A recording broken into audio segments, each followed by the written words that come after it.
Setelah usia 55 tahun, ada beberapa hal yang sebaiknya tidak dibicarakan. Tahukah Anda apa saja itu? Seiring bertambahnya usia, kebijaksanaan sejati terdiri dari pembelajaran tentang apa yang harus diungkapkan dan apa yang harus disimpan sendiri. Dalam keheningan yang disadari itu, terdapat rahasia untuk hidup dengan penuh martabat, kedamaian, dan rasa hormat. Hari ini saya ingin mengajak Anda untuk menemukan 9 hal yang harus Anda rahasiakan jika Anda berusia antara 55 dan 75 tahun. Untuk memahaminya dengan lebih baik, izinkan saya menceritakan sebuah kisah singkat. Di sebuah desa kecil, hiduplah seorang pria tua yang dikagumi bukan hanya karena umurnya yang panjang, tetapi juga karena ketenangan dan rasa hormat yang mengelilinginya. Dia adalah salah satu dari orang-orang yang tidak banyak bicara, tetapi ketika dia berbicara, semua orang diam. Suatu hari, seorang pemuda yang sedang berjuang untuk menemukan tempatnya di dunia memutuskan untuk meminta nasihat darinya. "Guru," kata pemuda itu, "Anda telah hidup bertahun-tahun, dan semua orang di desa ini menghormati Anda. Apa rahasianya sehingga Anda bisa hidup dengan tenang dan bijaksana seperti sekarang ini?" Orang tua itu tersenyum tenang dan mengajaknya duduk di bawah rindangnya sebatang pohon yang rindang. Dia menatap cakrawala selama beberapa detik, seakan mengingat masa-masa yang jauh. Kemudian, dengan suara lembut, dia mulai berbicara. "Ketika saya masih muda, seperti Anda, saya merasa perlu untuk menceritakan kepada semua orang apa yang terjadi pada saya, kegembiraan saya, masalah saya, bahkan rahasia yang bukan milik saya. Saya pikir dengan berbagi segala sesuatu akan membuat saya merasa lebih terhubung dengan orang lain, lebih dimengerti. Namun seiring berjalannya waktu, saya menyadari bahwa semakin banyak saya berbicara, saya menjadi semakin rentan. Kata-kata saya jatuh ke telinga orang-orang yang tidak selalu bermaksud baik, dan segera saya mulai merasakan kedamaian saya memudar. Saya belajar bahwa tidak semua orang perlu mengetahui segala sesuatu tentang Anda." Pemuda itu yang tertarik menatapnya dengan saksama. "Lalu apa yang Anda lakukan?" tanyanya. "Saya memutuskan bahwa tidak semua hal yang terjadi dalam hidup saya harus diketahui publik. Ada hal-hal yang terlalu berharga, terlalu intim untuk dibagikan.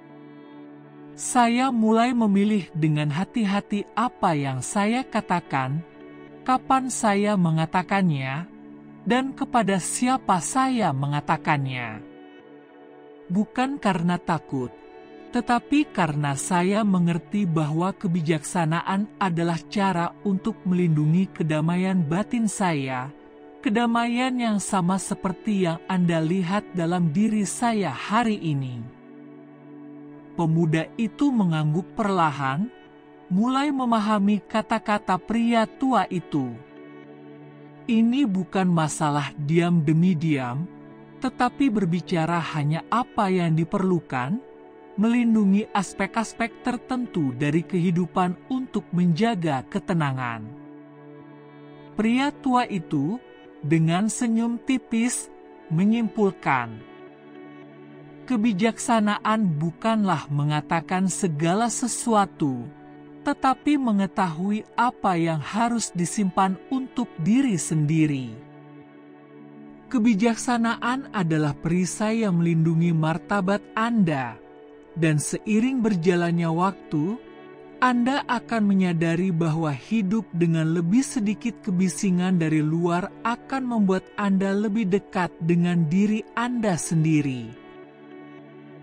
Tanpa basa-basi, pria tua itu bangkit dan melanjutkan perjalanannya, meninggalkan pemuda itu dengan sebuah pelajaran yang akan terngiang di benaknya untuk waktu yang lama.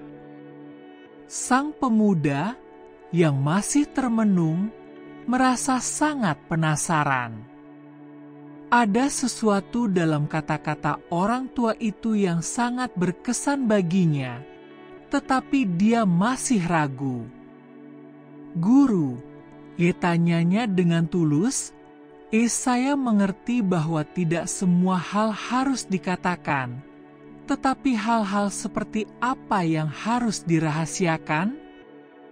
Bagaimana seseorang tahu apa yang harus dibagikan dan apa yang harus disimpan untuk diri sendiri?" Pria tua itu, dengan senyum tenang yang sepertinya menyembunyikan pengalaman bertahun-tahun, memandang pemuda itu dan mengangguk. Itu pertanyaan yang bijaksana. Ada beberapa aspek dalam hidup kita yang, jika terlalu banyak dibagikan, dapat menyebabkan lebih banyak kerugian daripada kebaikan. Dan saya tidak hanya berbicara tentang bagaimana orang lain memandang kita, tetapi juga kedamaian batin kita sendiri. Pemuda itu menatapnya dengan penuh semangat menunggu jawabannya.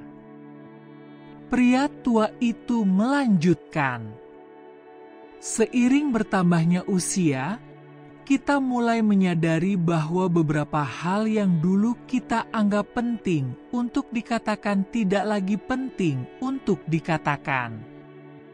Seiring berjalannya waktu, kita menyadari bahwa melindungi otonomi diri sendiri sangatlah penting. Dengan menceritakan segala sesuatu kepada orang lain, tanpa disadari kita telah memberikan potongan-potongan diri kita sendiri yang mungkin seharusnya tetap berada di dalam diri kita sendiri." Pria tua itu berhenti, membiarkan angin mengisi keheningan di antara mereka. "Ada beberapa hal, teman mudaku, yang tidak perlu lagi kamu ceritakan, bukan karena hal itu buruk atau memalukan, tetapi karena di dalam kebisuan itu terdapat kekuatanmu, kendali atas hidupmu. Kebijaksanaan sejati tidak terletak pada apa yang kita katakan, tetapi pada apa yang kita pilih untuk tidak katakan. Orang lupa bahwa diam juga merupakan sebuah respon." Pemuda itu terkejut. Untuk pertama kalinya, ia memahami bahwa ini bukan hanya tentang menyimpan rahasia, tetapi tentang menjaga aspek-aspek tertentu dalam hidupnya sebagai benteng pribadi yang tidak tergoyahkan oleh pendapat atau interpretasi orang lain. "Jadi, apa yang tidak saya bagikan akan memperkuat saya," gumamnya dalam hati. Pria tua itu berdiri, mengakhiri percakapan. "Dan ketika Anda mencapai usia saya, Anda akan mengerti dengan lebih jelas." Sekarang setelah kita melihat pelajaran berharga dari pria tua ini, saya ingin mengajak Anda untuk merenungkan kehidupan Anda sendiri. Apakah ada hal-hal yang telah Anda bagikan yang mungkin harus Anda simpan sendiri? Sekarang mari kita bahas tentang 9 hal yang tidak boleh Anda ceritakan kepada siapapun jika Anda berusia antara 55 dan 75 tahun. Dan percayalah, Setiap hal itu penting untuk kehidupan yang lebih damai dan bermartabat. Jika Anda menghargai kebijaksanaan, saya ingin sekali mendengar pendapat Anda. Tinggalkan komentar di bawah ini dengan mengatakan, kebijaksanaan saya diam.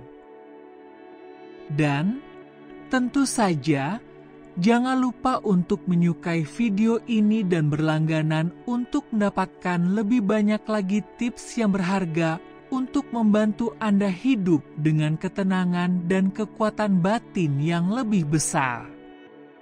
1. Uang. Uang adalah hal yang pertama. Dalam situasi apapun, bukalah ide yang baik untuk berbagi rincian spesifik tentang situasi keuangan Anda. Seiring bertambahnya usia, memiliki stabilitas keuangan dapat menjadi sumber ketenangan pikiran. Namun, di saat yang sama, hal ini juga merupakan area yang rentan. Terlalu banyak membicarakan aset, pendapatan, atau tabungan Anda dapat membuat orang lain memiliki ekspektasi yang tidak realistis atau, lebih buruk lagi, mencoba memanfaatkan kemurahan hati atau niat baik Anda. Pikirkanlah. Dengan menyebutkan keuangan Anda, bahkan tanpa niat buruk sekalipun, Anda dapat menarik perhatian yang tidak diinginkan. Keluarga, teman, atau kenalan mungkin mulai melihat Anda sebagai seseorang yang memiliki dan yang dapat mereka manfaatkan. Terkadang, hal ini bahkan tidak disadari. Sederhananya, orang mengubah persepsi mereka tentang Anda ketika mereka tahu terlalu banyak tentang uang Anda. Untuk lebih memahami beberapa masalah, saya juga membahas tentang apa yang dikatakan oleh para filsuf Stoa. Pelajaran Stoa di sini sangat jelas. Kekayaan hanyalah sebuah alat, bukan sesuatu yang mendefinisikan siapa diri Anda.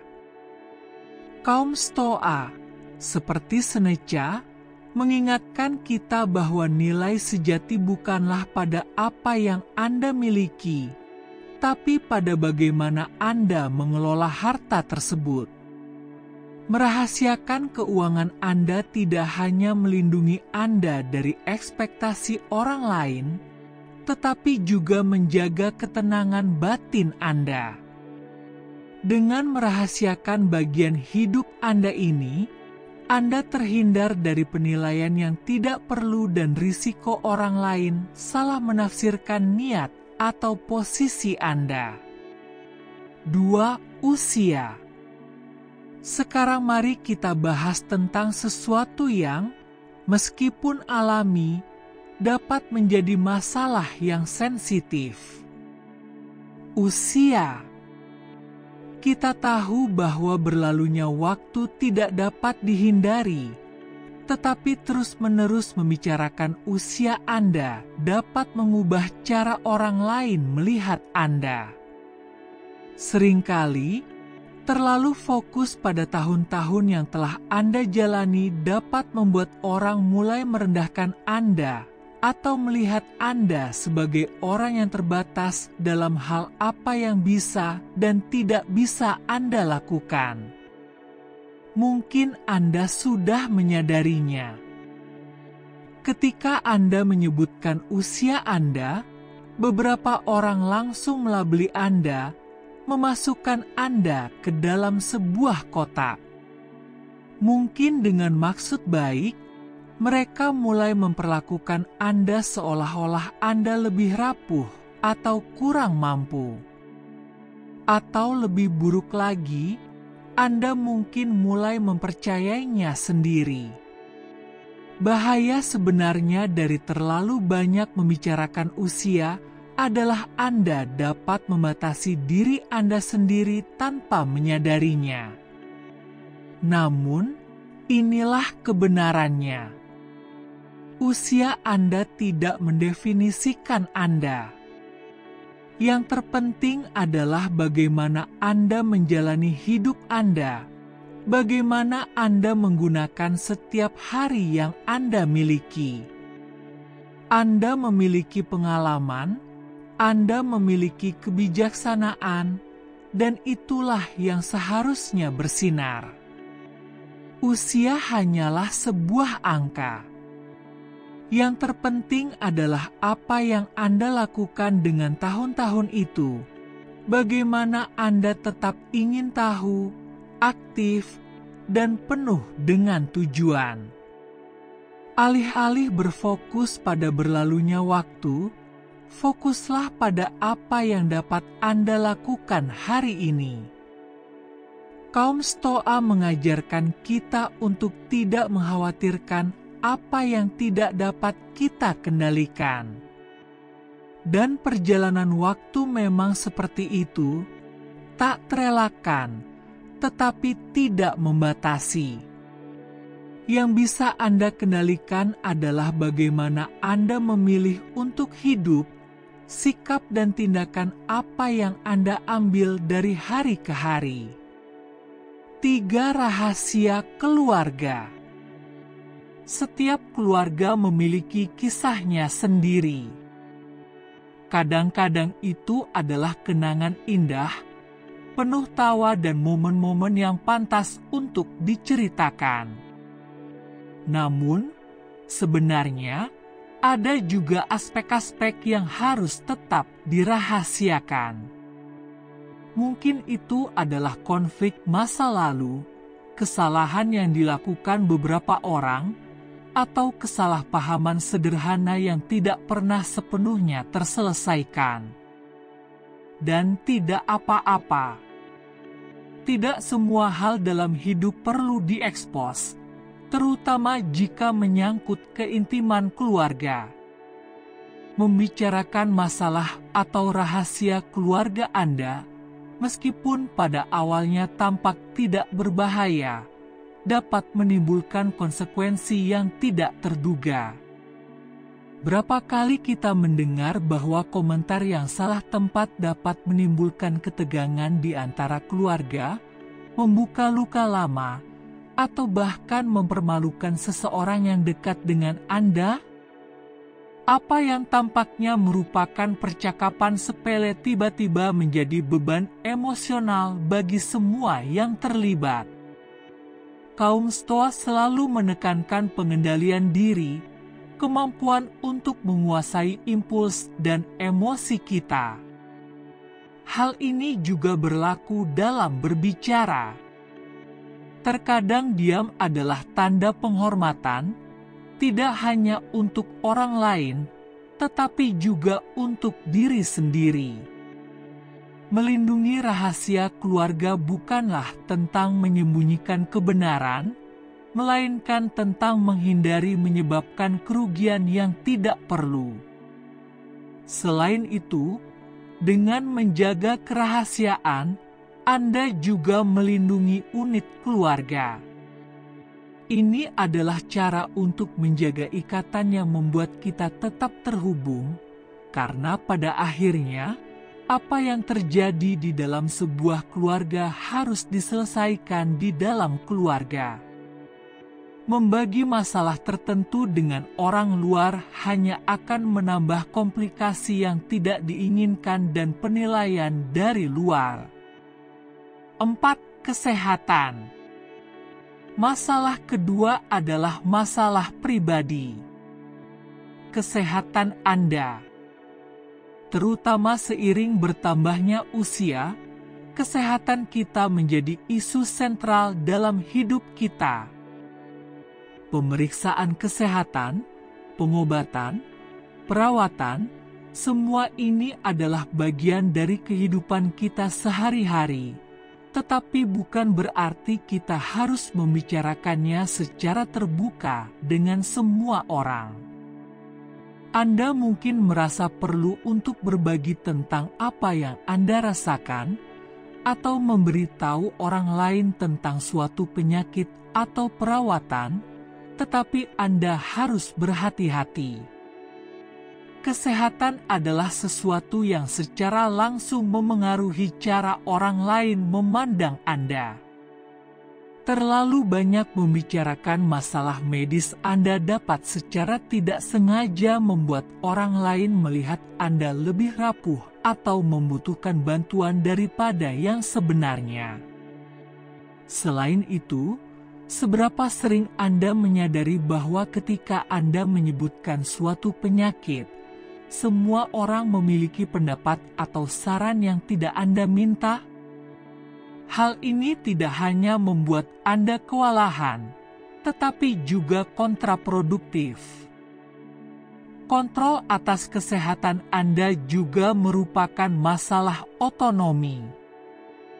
Ketika Anda berbicara terlalu banyak tentang masalah medis Anda menyerahkan sebagian kendali tersebut kepada orang lain, yang memungkinkan mereka untuk membentuk opini atau penilaian tentang hidup Anda. Kaum Stoa akan mengatakan bahwa kita harus fokus pada apa yang dapat kita kendalikan, dan dalam hal ini, apa yang dapat Anda kendalikan adalah bagaimana Anda mengelola kesehatan Anda dan bagaimana Anda memilih untuk membagikan informasi tersebut.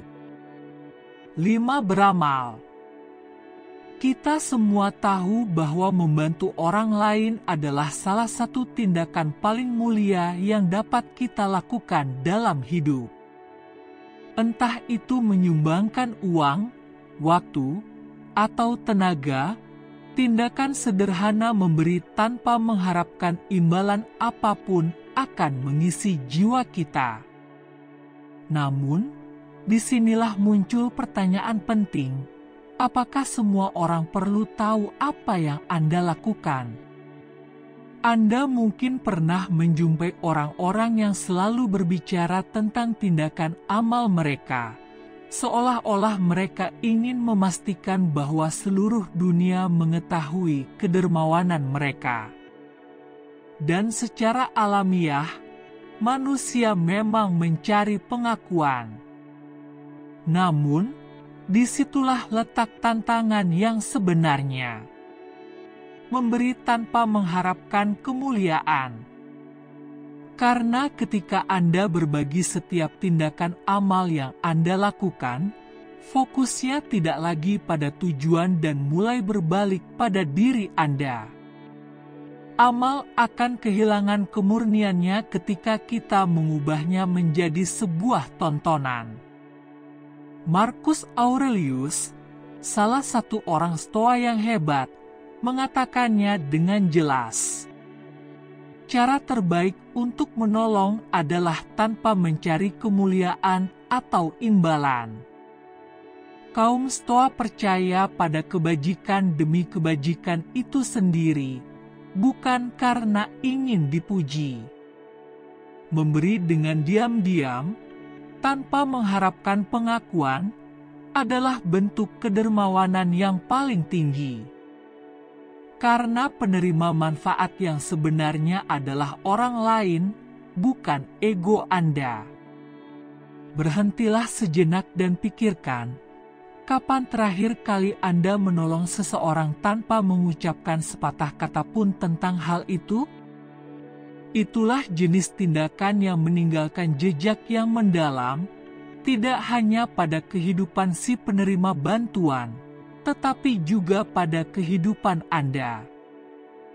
Karena pada akhirnya, ini bukan tentang berapa banyak yang Anda berikan atau siapa yang Anda bantu, ini tentang melakukannya dengan kerendahan hati, mengetahui bahwa dampak terbesar bukan pada apa yang dilihat orang lain, tetapi pada apa yang Anda capai dalam diam.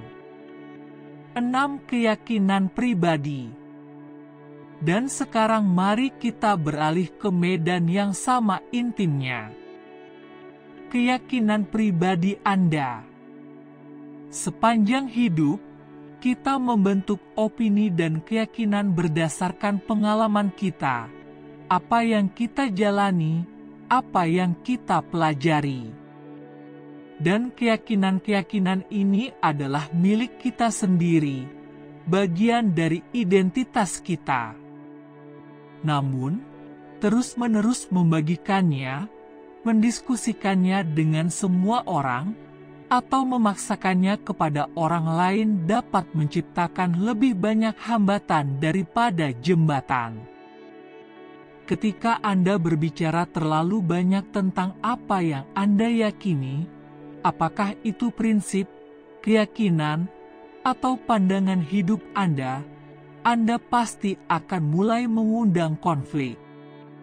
Tidak semua orang akan berpikir seperti Anda, dan itu tidak masalah.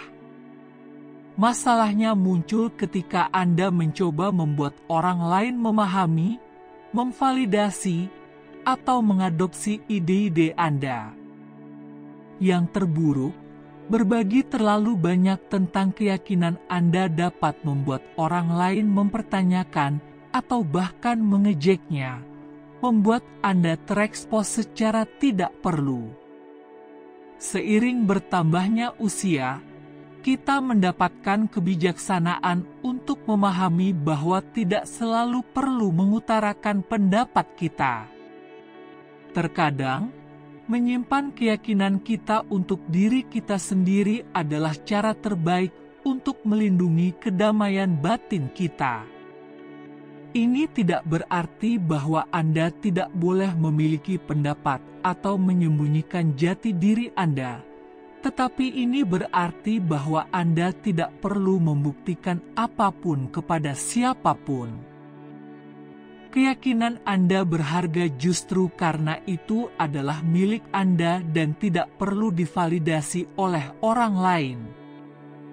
7. Lepaskanlah penyihir-penyihir masa lalu. Seiring berjalannya waktu, kehidupan mengajarkan kita bahwa banyak hal yang menyakiti kita sudah tidak relevan lagi. Ini seperti membawa tas penuh dengan batu yang tidak melakukan apa-apa selain menghalangi kita. Hinaan yang Anda terima bertahun-tahun yang lalu, kata-kata pahit dari seseorang yang bahkan sudah tidak ada lagi dalam hidup Anda, apa gunanya terus memberi mereka ruang dalam pikiran Anda? Pikirkanlah tentang hal ini. Setiap kali Anda mengingat kembali penghinaan lama, Anda membawanya kembali ke masa kini. Anda membiarkan rasa sakit itu yang seharusnya sudah memudar sekarang untuk terus mempengaruhi kehidupan Anda sehari-hari. Dan ironisnya, seringkali orang lain tidak mengingatnya. Sementara Anda terus mengenang luka itu, dunia terus berjalan. Disinilah kebijaksanaan kaum Stoa berperan. Mereka mengatakan bahwa kekuatan sejati terletak pada melepaskan apa yang tidak dapat kita kendalikan. Dan masa lalu adalah salah satu hal yang berada di luar kendali kita. Apa yang terjadi, terjadilah. Apa yang dikatakan, ya dikatakan. Tantangan yang sebenarnya adalah membebaskan diri Anda dari rantai tak terlihat yang terus Anda bawa. Melepaskan bukan berarti melupakan. Melepaskan berarti berhenti membiarkan luka-luka itu mengendalikan Anda. Dengan melepaskan penghinaan, dendam, Anda membebaskan diri Anda dari beban yang tidak perlu yang menghalangi Anda untuk bergerak maju dengan ringan dan jernih. Ini adalah tindakan keberanian, tindakan mencintai diri sendiri. Melepaskan memberi Anda kembali kekuatan atas hidup Anda. 8. Kehormatan. Lindungi reputasi Anda tanpa menyombongkan diri. Sekarang, mari kita bahas tentang sesuatu yang membingungkan banyak orang, kehormatan dan kebutuhan untuk menyombongkan diri atas pencapaian. Kita semua ingin hidup kita memiliki makna, agar usaha kita diakui. Namun seiring bertambahnya usia, kita menyadari bahwa kita tidak perlu orang lain mengetahui semua yang telah kita capai untuk memvalidasi nilai kita. Melindungi reputasi Anda memang penting, tentu saja, tetapi melakukannya dengan kerendahan hati adalah hal yang benar-benar menunjukkan kehebatan. Ada garis tipis antara melindungi diri Anda dan tergoda untuk menyombongkan diri. Ketika Anda tergoda untuk mengingatkan orang lain tentang semua yang telah Anda lakukan, tanyakan pada diri Anda, apakah itu benar-benar perlu? Martabat tidak membutuhkan tepuk tangan. Kaum Stoa mengajarkan bahwa kehormatan sejati ada pada bagaimana Anda hidup, bukan pada apa yang Anda katakan. Tindakan Anda, cara Anda menjalani hidup Anda, sudah berbicara dengan sendirinya. Anda tidak perlu mengingatkan orang lain tentang pencapaian Anda terus-menerus. Warisan yang paling kuat adalah warisan yang dibangun dengan kerendahan hati, tanpa perlu menjadi sorotan. Kita hidup di zaman di mana segala sesuatu tampak bersifat publik, di mana semua orang ingin pencapaian mereka dilihat, dibagikan, dan dirayakan. Tetapi ada sesuatu yang sangat membebaskan ketika mengetahui bahwa nilai Anda tidak bergantung pada apa yang orang lain lihat atau katakan. Hidup Anda adalah milik Anda sendiri, dan orang-orang yang benar-benar berarti sudah tahu siapa Anda, tanpa Anda harus memberitahu mereka. Kesembilan adalah seksualitas yang intim harus tetap intim. Pada usia ini, kehidupan seks Anda adalah sesuatu yang hanya milik Anda. Untuk pasangan Anda jika Anda memilikinya, dan tidak untuk orang lain. Anda tidak perlu menjelaskan atau membenarkan apapun tentang area kehidupan Anda ini. Masyarakat seringkali memiliki kecenderungan untuk menstigmatisasi atau kekanak-kanakan seksualitas pada orang yang lebih tua, seolah-olah itu adalah subjek yang menghilang seiring bertambahnya usia.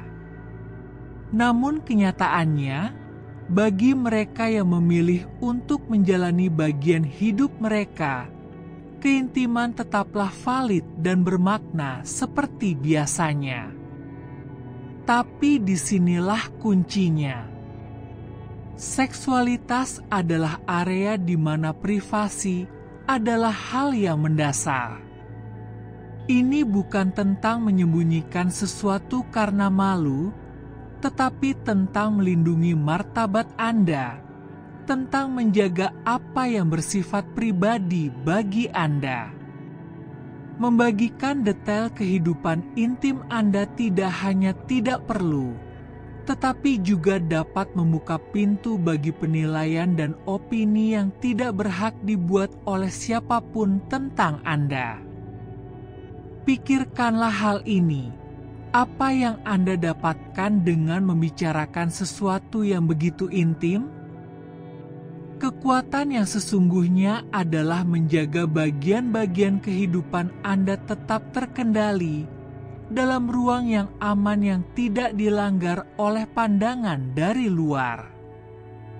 Ketika Anda menjaga hal-hal yang paling pribadi, Anda memastikan bahwa Anda hidup dengan anggun, tanpa penjelasan, tanpa harus mengekspos diri Anda pada keingintahuan atau penilaian orang lain. Pada akhirnya, seksualitas Anda adalah bagian dari hidup Anda yang menjadi milik Anda sendiri. Sepanjang poin-poin ini kita telah berbicara tentang pentingnya kebijaksanaan, tentang apa yang kita pilih untuk disimpan dan apa yang kita pilih untuk tidak dibagikan. Itulah kebijaksanaan dalam bentuknya yang paling murni. Hidup, terutama pada tahap ini, adalah tentang apa yang kita lakukan dan apa yang tidak kita lakukan, apa yang kita katakan dan apa yang kita pilih untuk diam. Melindungi privasi Anda adalah cara untuk melindungi diri Anda sendiri, menjadi tua dengan bermartabat, dengan kekuatan batin yang tidak memerlukan persetujuan dari luar. Ini bukan tentang menutup diri Anda dari dunia, tetapi tentang memilih dengan hati-hati apa yang Anda bagikan dan dengan siapa Anda membaginya. Karena pada akhirnya, kedamaian sejati datang dari hidup dengan tenang dan selaras dengan diri Anda sendiri. Hari ini saya ingin menceritakan sebuah kisah dari seorang guru Ayurveda yang terkenal tentang bagaimana seseorang harus minum air putih untuk menyingkirkan penyakit-penyakit seperti nyeri tubuh, masalah pencernaan, dan kelelahan. Jadi mari kita mulai dengan kisah yang terkenal ini. Teman-teman, banyak dari kita yang menganggap air sebagai hal yang biasa sehingga kita berpikir bahwa kita dapat meminumnya kapanpun kita mau dan dalam jumlah berapapun yang kita inginkan. Tapi ini sepenuhnya salah, karena meskipun air tampak sederhana, air sangat penting bagi tubuh kita. Agar semua organ tubuh dapat berfungsi dengan baik, racun yang dihasilkan dalam tubuh harus dibuang, mulai dari sistem pencernaan hingga kulit, dan dari penambahan berat badan hingga penurunan berat badan. Air memainkan peran penting dalam semua ini. Oleh karena itu, penting untuk mengetahui jumlah air yang tepat, cara yang tepat untuk meminumnya, kapan harus meminumnya, dan bagaimana cara meminumnya. Penting juga untuk mengetahui manfaat yang diberikan dan risiko yang dapat terjadi jika tidak diminum dengan benar. Faktanya, tidak peduli seberapa baik pola makan Anda, tubuh Anda tidak akan dapat menggunakannya dengan baik jika Anda tidak mengonsumsi air dengan benar, yang dapat menyebabkan masalah seperti sembelit, gas, masalah hati, kelemahan, kelelahan, batu ginjal, sistem kekebalan tubuh yang lemah, penyakit berulang, alergi kulit, noda, gatal-gatal, jerawat, komedo dan komedo putih, kulit yang sangat kering, kesulitan makan atau minum, nyeri sendi dan penumpukan lemak di daerah yang tidak diinginkan. Di tubuh, Anda dapat mengalami penyakit serius seperti hidung tersumbat, sakit kepala, pusing, sulit menambah atau mengurangi berat badan, rambut rontok dan insomnia, semuanya hanya karena tidak minum air putih dengan benar. Jadi dalam video ini kita akan belajar mengapa air sangat penting bagi kita, apa fungsinya dalam tubuh dan berapa jumlah minimum dan maksimum yang harus kita minum setiap hari. Selain itu, kita akan melihat bagaimana cara mendeteksi jika tubuh kita mengalami dehidrasi. Anda juga akan belajar berapa gelas air yang harus Anda minum dalam satu waktu, bagaimana cara meminumnya, kapan waktu yang tepat dan kapan tidak meminumnya, yaitu bagaimana cara yang tepat untuk mengonsumsi air dan apakah air tersebut harus dalam keadaan dingin atau panas. Hari ini, melalui cerita ini, kita akan memahami bagaimana air, baik dingin maupun panas, dapat membantu kita menambah dan mengurangi berat badan. Jadi perhatikanlah. Suatu ketika ada seorang guru yang merupakan seorang guru Ayurveda, yang memiliki jenggot yang lebat dan biasa berceramah di sebuah desa. Guru ini biasa mengajar orang-orang tentang masalah kesehatan dan menjelaskan kepada mereka aturan-aturan yang harus kita ikuti agar tetap sehat. Karena bahkan kesalahan kecil pun dapat menyebabkan penyakit yang sangat serius. Kemudian, guru tersebut mengatakan kepada semua orang bahwa meskipun air tampak seperti sesuatu yang tidak penting, jika tidak diminum dengan cara yang benar, air dapat menyebabkan penyakit serius di dalam tubuh. Mendengar kata-kata guru tersebut, seorang pemuda dari antara hadirin berdiri dan berkata, "Guru Dev, bagaimana mungkin minum air dapat menyebabkan penyakit serius? Air adalah dasar dari kehidupan. Tanpanya, manusia bahkan tidak dapat bertahan hidup," kata pemuda itu. Mendengar hal ini, Guru Shi menjawab pemuda itu, "Nah, tidak ada yang sakit karena minum air. Tetapi minum air dengan cara yang salah dapat menyebabkan banyak penyakit di dalam tubuh dan Anda bahkan tidak akan menyadarinya." Kemudian sang guru berbicara kepada seluruh hadirin. Beliau berkata, "Hari ini saya akan memberitahu Anda beberapa aturan kecil yang berhubungan dengan air dan dengan menerapkannya, Anda akan tetap sehat sepanjang hidup Anda dan Anda tidak akan pernah menderita penyakit di masa depan. Ikuti aturan-aturan ini selama 12 hari dan Anda akan melihat perubahan yang ajaib dalam tubuh Anda." Sang guru menjelaskan mengapa air sangat penting bagi tubuh kita. Lihatlah, tubuh kita terdiri dari 60 hingga 70% air dan air yang kita minum digunakan oleh bagian-bagian tubuh seperti ginjal, hati, paru-paru, sistem pencernaan dan hampir semua organ. Air membantu segala sesuatu berfungsi dengan baik dan lebih dari segalanya, air memiliki kontribusi besar dalam menjaga sel-sel tubuh kita tetap hidup. Kemudian guru ini menjelaskan kepada semua orang.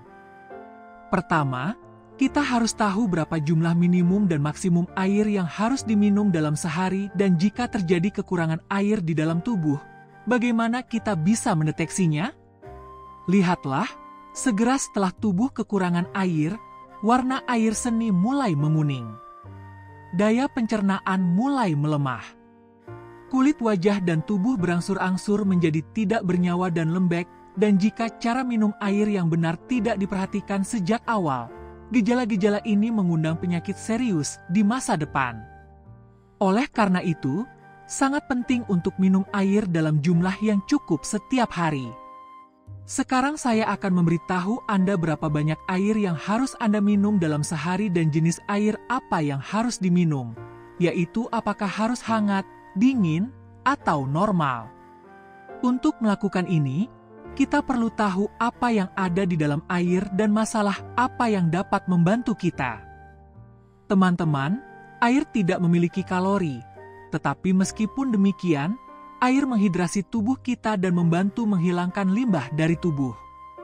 Air juga membersihkan kulit kita, meningkatkan kekuatan otak, memperbaiki pencernaan, meningkatkan penglihatan, memperkuat tulang dan berkontribusi pada berfungsinya hampir semua organ dalam tubuh kita. Itulah mengapa air sangat penting bagi kita. Meskipun kita dapat bertahan lama tanpa minum teh, kita tidak mungkin bertahan hidup selama berhari-hari tanpa minum air. Karena air yang ada di dalam tubuh kita akan hilang melalui air seni dan pernapasan. Sekitar 2 liter air keluar dari tubuh kita setiap hari, yang sangat penting untuk diisi kembali.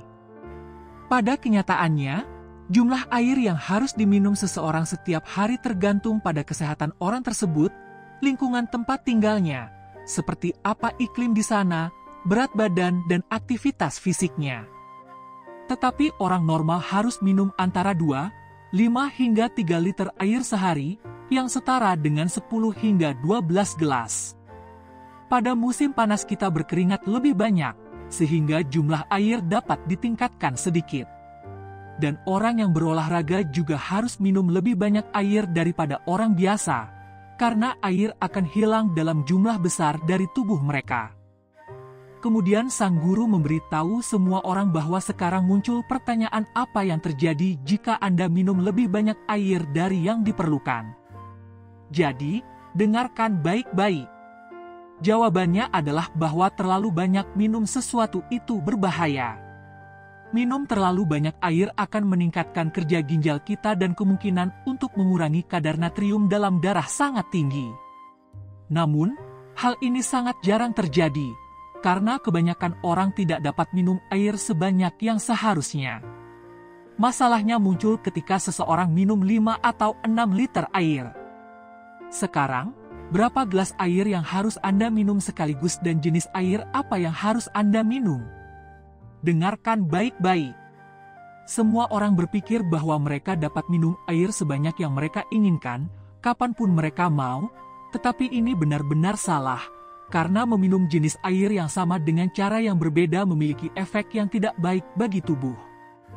Ada berbagai macam efek yang berbeda, jadi Anda harus selalu minum air dalam keadaan duduk dan perlahan-lahan, seperti menahan air dalam mulut dan mengaduk-aduknya selama 4 detik sebelum menelannya. Dengan melakukan hal ini, air liur yang ada di mulut kita, yang bersifat basa, akan turun ke lambung dan menenangkan keasaman, yang sangat membantu untuk meningkatkan daya pencernaan. Ketika kita berdiri atau minum air dengan cepat, ginjal kita tidak dapat menyaring dengan baik.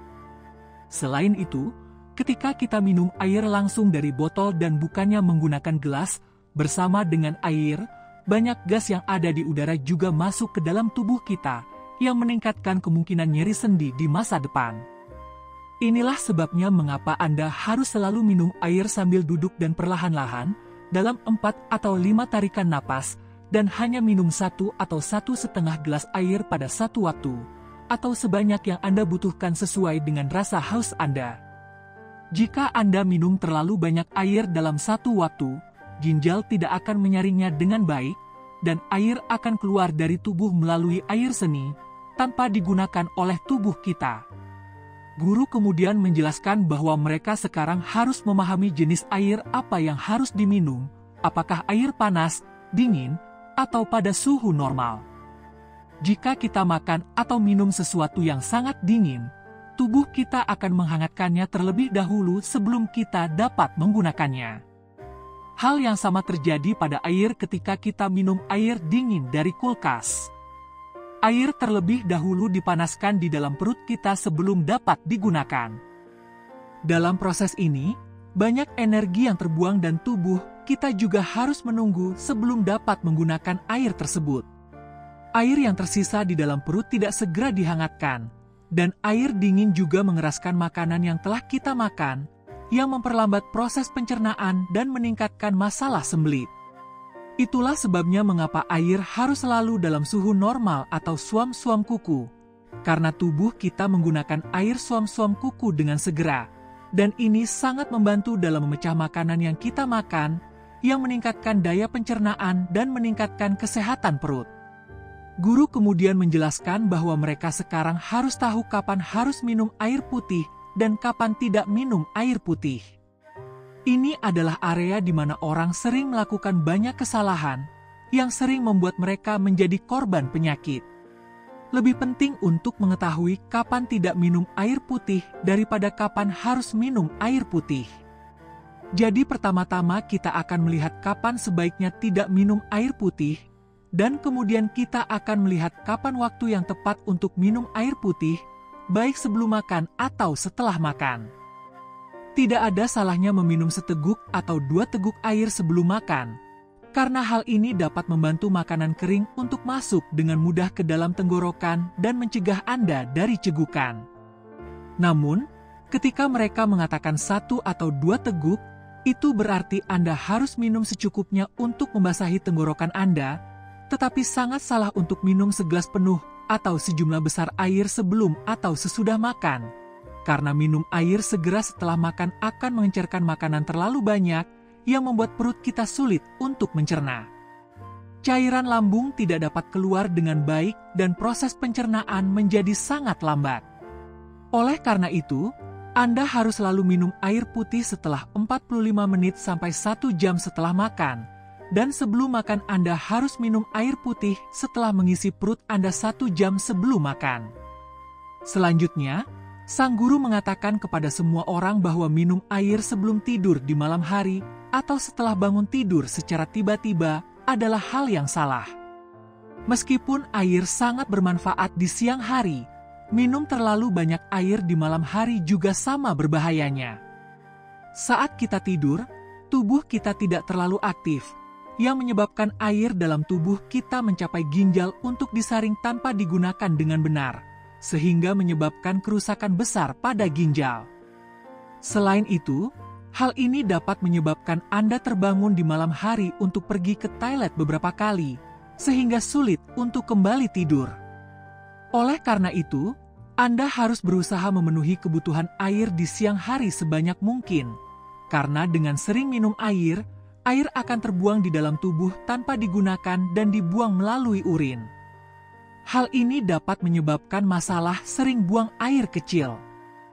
Ketika Anda menyadari bahwa air seni Anda tidak berwarna kuning, tetapi benar-benar jernih seperti air, itu berarti pada saat itu Anda tidak membutuhkan air lagi.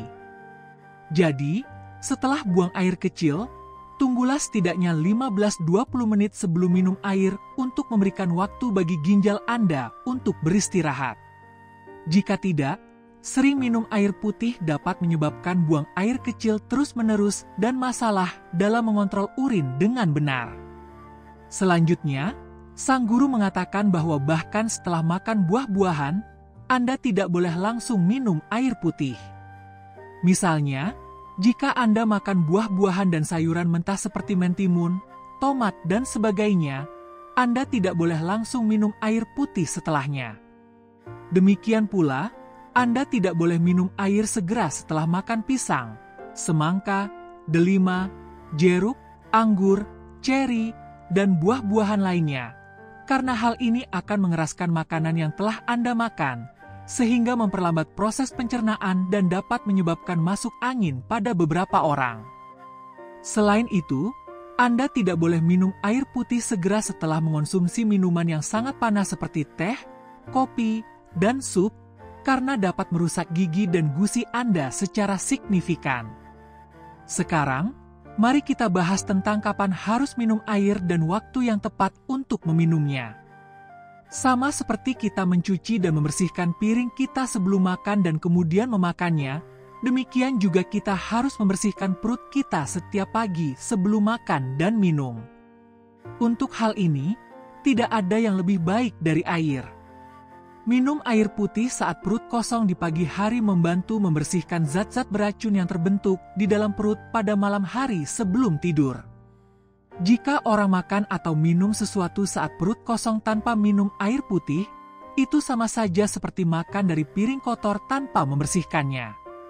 Oleh karena itu, penting untuk minum 1 atau 2 gelas air saat perut kosong di pagi hari dan beri jeda waktu 1 jam sebelum makan. Anda harus terus minum air putih 1 jam setelah makan dan 1 jam sebelum makan. Demikian pula, Anda harus minum air dalam jumlah yang lebih sedikit di malam hari dan setelah makan malam. Alih-alih minum air putih, konsumsilah segelas susu setelah 1 jam, karena protein yang ada dalam susu memberikan energi secara bertahap sepanjang malam dan asam amino yang ada dalam susu membantu tidur nyenyak dengan menenangkan pikiran. Pada siang hari, jika memungkinkan, beri jeda waktu sekitar 1 jam di antara waktu minum air putih sehingga Anda bisa minum 2 hingga 3 liter air putih sepanjang hari. Jika Anda keluar di bawah sinar matahari, berlari atau berolahraga, minumlah air selama waktu tersebut. Anda tidak boleh minum segelas air sekaligus, karena suhu tubuh Anda tetap tinggi pada waktu ini dan minum terlalu banyak air bisa berbahaya daripada bermanfaat. Anda juga dapat mengalami masalah saat berolahraga jika minum terlalu banyak air. Jadi, selama berolahraga, minumlah 1/4 gelas atau 2 atau 3 teguk air. Ketika Anda merasa haus, minumlah 1/4 gelas atau 2 atau 3 teguk air. Setelah Anda selesai berolahraga, Anda dapat minum segelas penuh air setelah 1 jam. Anda dapat minum air dalam jumlah penuh, tetapi selama berolahraga Anda harus mengonsumsi air dalam jumlah sedikit. Minum air dengan cara ini membantu mengatasi banyak masalah dalam tubuh kita dan menjaga sistem pencernaan kita dalam kondisi yang baik. Hal ini sangat penting untuk menambah atau mengurangi berat badan, karena jika sistem pencernaan seseorang tidak dalam kondisi yang baik, maka tidak mungkin untuk menambah atau mengurangi berat badan. Mengadopsi metode minum air putih ini selama 12 hari akan meningkatkan kesehatan Anda dan Anda akan melihat efek yang sangat positif. Sekarang teman-teman, mari kita mulai kisah dari guru Ayurveda terkenal lainnya tentang bagaimana cara menghilangkan semua penyakit dan kelelahan dari tubuh. Kita semua ingin tetap cantik, sehat, dan awet muda. Kita semua ingin terlihat baik dan tidak pernah sakit. Namun, saat ini ada begitu banyak stres dan depresi dalam hidup sehingga bahkan mereka yang berusia 25 tahun terlihat seperti mereka yang berusia 50 tahun. Bayangkan apa yang terjadi pada mereka yang berusia 50-an. Hari ini saya akan memberitahu Anda tentang 4 buah yang akan membuat Anda tetap muda, energik, dan sehat bahkan di usia tua. Alam telah menyediakan banyak hal bagi kita yang dengan mengkonsumsinya, kita tidak akan pernah menghadapi masalah. Namun, kita sering menggunakan obat-obatan untuk tetap sehat dan awet muda, atau menggunakan produk mahal yang tersedia di pasaran. Tetapi izinkan saya memberitahu Anda bahwa alih-alih membuat Anda tetap muda dan sehat, produk-produk ini dapat menyebabkan banyak penyakit dalam tubuh Anda. Jadi, jika Anda ingin awet muda dan terhindar dari penyakit, pastikan Anda menonton video ini sampai selesai dan bagikan informasi ini kepada anggota keluarga Anda. Jadi mari kita mulai. Suatu ketika ada seorang guru Ayurveda yang sangat berpengetahuan luas yang mengajarkan sebuah jalan. Dalam perjalanan menuju gubuknya, ia melewati sebuah desa. Sang guru telah melakukan perjalanan yang jauh, jadi dia memutuskan untuk beristirahat sejenak di sana. Beberapa muridnya menemaninya. Begitu sang guru tiba dan mulai beristirahat di bawah pohon, kerumunan orang berkumpul di sekelilingnya. Mereka semua bersujud kepada sang guru dan mengatakan bahwa ia adalah orang yang sangat tercerahkan, bahwa mereka telah mendengar tentang dirinya dan memintanya untuk memberikan pengetahuan kepada mereka. Setelah mendengarkan semua orang, sang guru tersenyum dan berkata, "Katakan padaku, apa masalah kalian semua?" Kemudian seorang pria tua dari kerumunan berdiri dan berkata, Maharaj, saya baru berusia 40 tahun, tetapi saya tidak dapat melakukan pekerjaan apapun. Saya sangat lelah, saya merasa kaki saya sudah tidak kuat lagi dan tidak bisa berjalan bahkan untuk jarak yang dekat. Banyak penyakit telah menyerang tubuh saya. Tolong beritahu saya solusi untuk masalah saya. Saya sudah berobat ke banyak tempat, tapi sejauh ini saya belum melihat adanya peningkatan kesehatan. Umur saya masih sangat panjang, tetapi jika saya terus seperti ini, saya akan segera meninggal. Sementara itu, seorang pemuda berusia 25 tahun ada di sana, tetapi dia tampak berusia 50 tahun. Tampak jelas bahwa ia juga bersujud kepada sang guru dan berkata, Maharaj, usia saya baru 25 tahun, tetapi saya terlihat jauh lebih tua. Saya memiliki keriput di wajah saya, energi dalam tubuh saya benar-benar habis. Saya hanya melakukan sedikit pekerjaan dan menjadi sangat lelah untuk melakukan apapun. Saya merasa sangat malas, tidak ingin melakukan apapun dan selalu merasa lelah. Tolong beritahu kami beberapa solusi sederhana, agar kami tidak menghabiskan terlalu banyak uang dan kesehatan kami benar-benar baik-baik saja. Mendengarkan masalah semua orang yang hadir dalam pertemuan itu, sang guru tersenyum dan berkata, saya punya solusi untuk semua masalah Anda. Ini tidak akan menghabiskan banyak uang dan tidak akan membahayakan Anda. Mendengar perkataan sang guru, semua orang yang hadir merasa senang dan bertanya, tolong beritahu kami. Kemudian guru tersebut berkata kepada mereka, hari ini saya akan memberitahu Anda tentang buah-buahan yang harus dimakan oleh setiap orang, terutama mereka yang telah melewati usia 50 tahun. Dengan mengkonsumsi buah-buahan ini setiap hari, Anda tidak akan memiliki masalah kesehatan, Anda tidak akan pernah memiliki penyakit dan Anda akan selalu tetap muda, sehat, dan bugar. Guru kemudian memberitahu semua orang bahwa keempat buah tersebut adalah pepaya, sultana, lemon, dan apel. Guru melanjutkan, sekarang Anda pasti bertanya-tanya mengapa buah-buahan ini sangat penting bagi Anda dan manfaat apa yang Anda dapatkan dengan memakannya. Mari saya jelaskan secara rinci tentang hal ini dan saya juga akan memberitahu Anda bagaimana caranya. Saya akan memberitahu Anda siapa saja yang tidak dianjurkan untuk memakan buah ini. Kemudian guru berbicara kepada seluruh jemaat dan mengatakan bahwa buah-buahan ini sangat baik untuk kesehatan Anda. Pertama, mari kita bicara tentang pepaya. Buah ini bermanfaat bagi kehidupan orang-orang yang berusia di atas 50 tahun. Pepaya adalah ramuan yang sangat baik dan hadiah asli dari alam. Pepaya kaya akan vitamin, mineral, dan serat. Mengandung vitamin C, vitamin A, dan banyak elemen lainnya.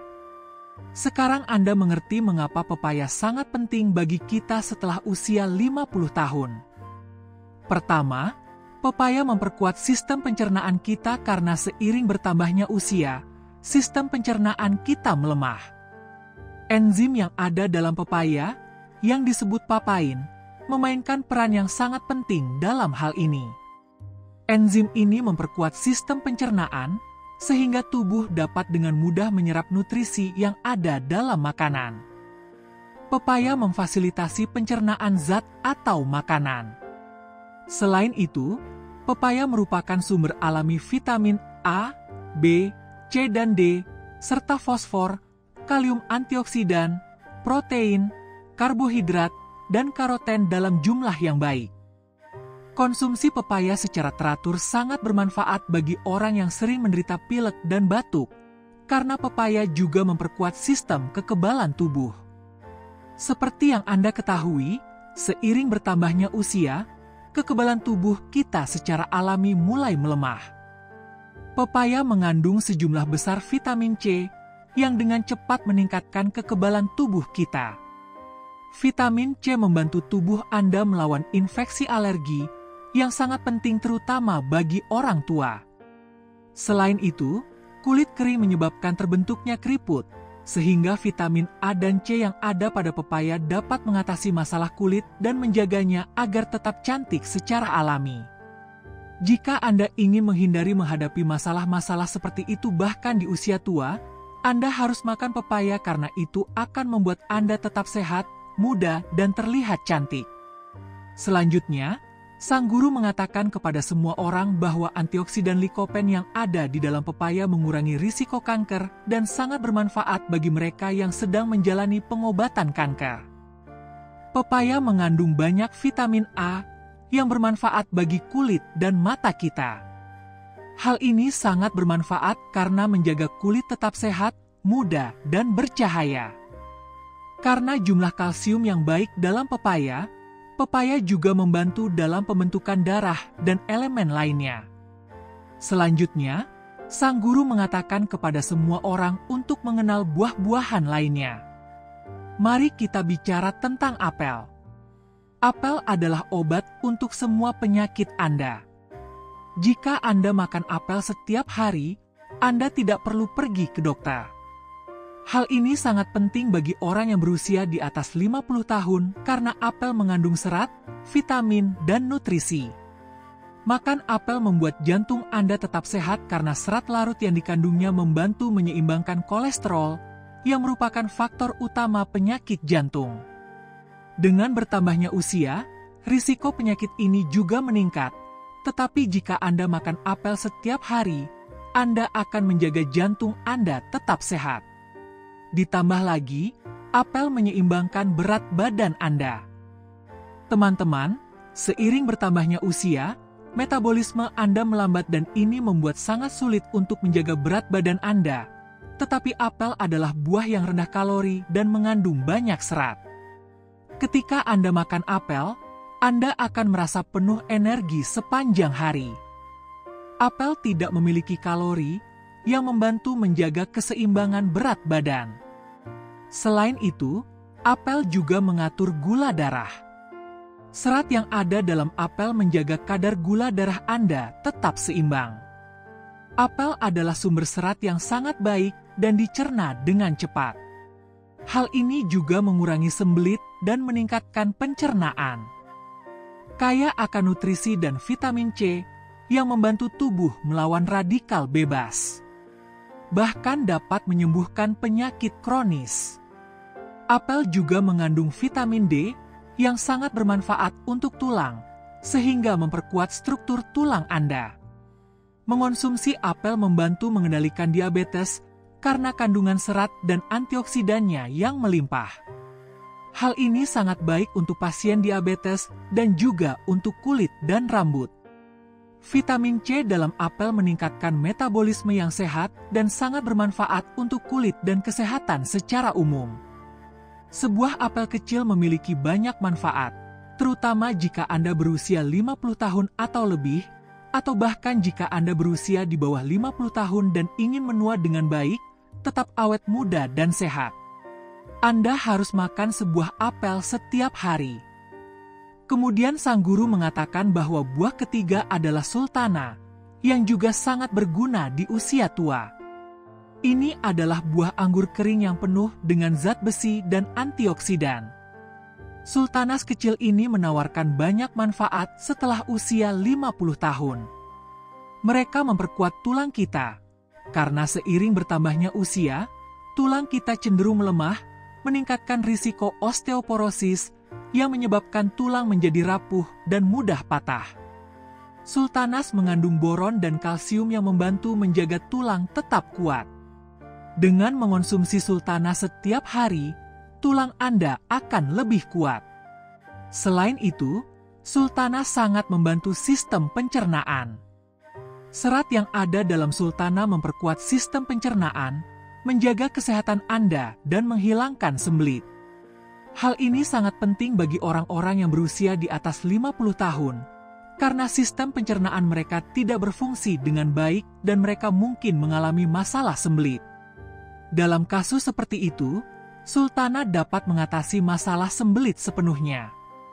Sultanas mengandung gula alami yang memberikan energi bagi tubuh Anda. Seiring bertambahnya usia, energi kita berkurang. Jadi jika Anda makan sultana setiap hari, Anda akan merasa lebih berenergi. Namun, Anda harus menyadari bahwa jika Anda menderita diabetes, Anda harus berkonsultasi dengan dokter Anda sebelum mengonsumsi sultana, karena sultana mengandung gula alami yang larut dengan cepat di dalam darah. Jika Anda mengonsumsi sultana dan gula darah Anda tinggi, Anda dapat menghadapi masalah. Ketika Anda mengonsumsi sultana setiap hari, sultana sangat bermanfaat bagi jantung Anda. Mengonsumsi sultana mengurangi kolesterol jahat dalam tubuh dan meningkatkan kolesterol baik, yang secara signifikan mengurangi risiko penyumbatan jantung. Selain itu, sultana membantu mengurangi kadar trigliserida, yang mencegah stroke dan serangan jantung. Sultanas juga melindungi dari penyakit, karena mengandung antioksidan yang mengurangi kerusakan akibat radikal bebas dalam tubuh.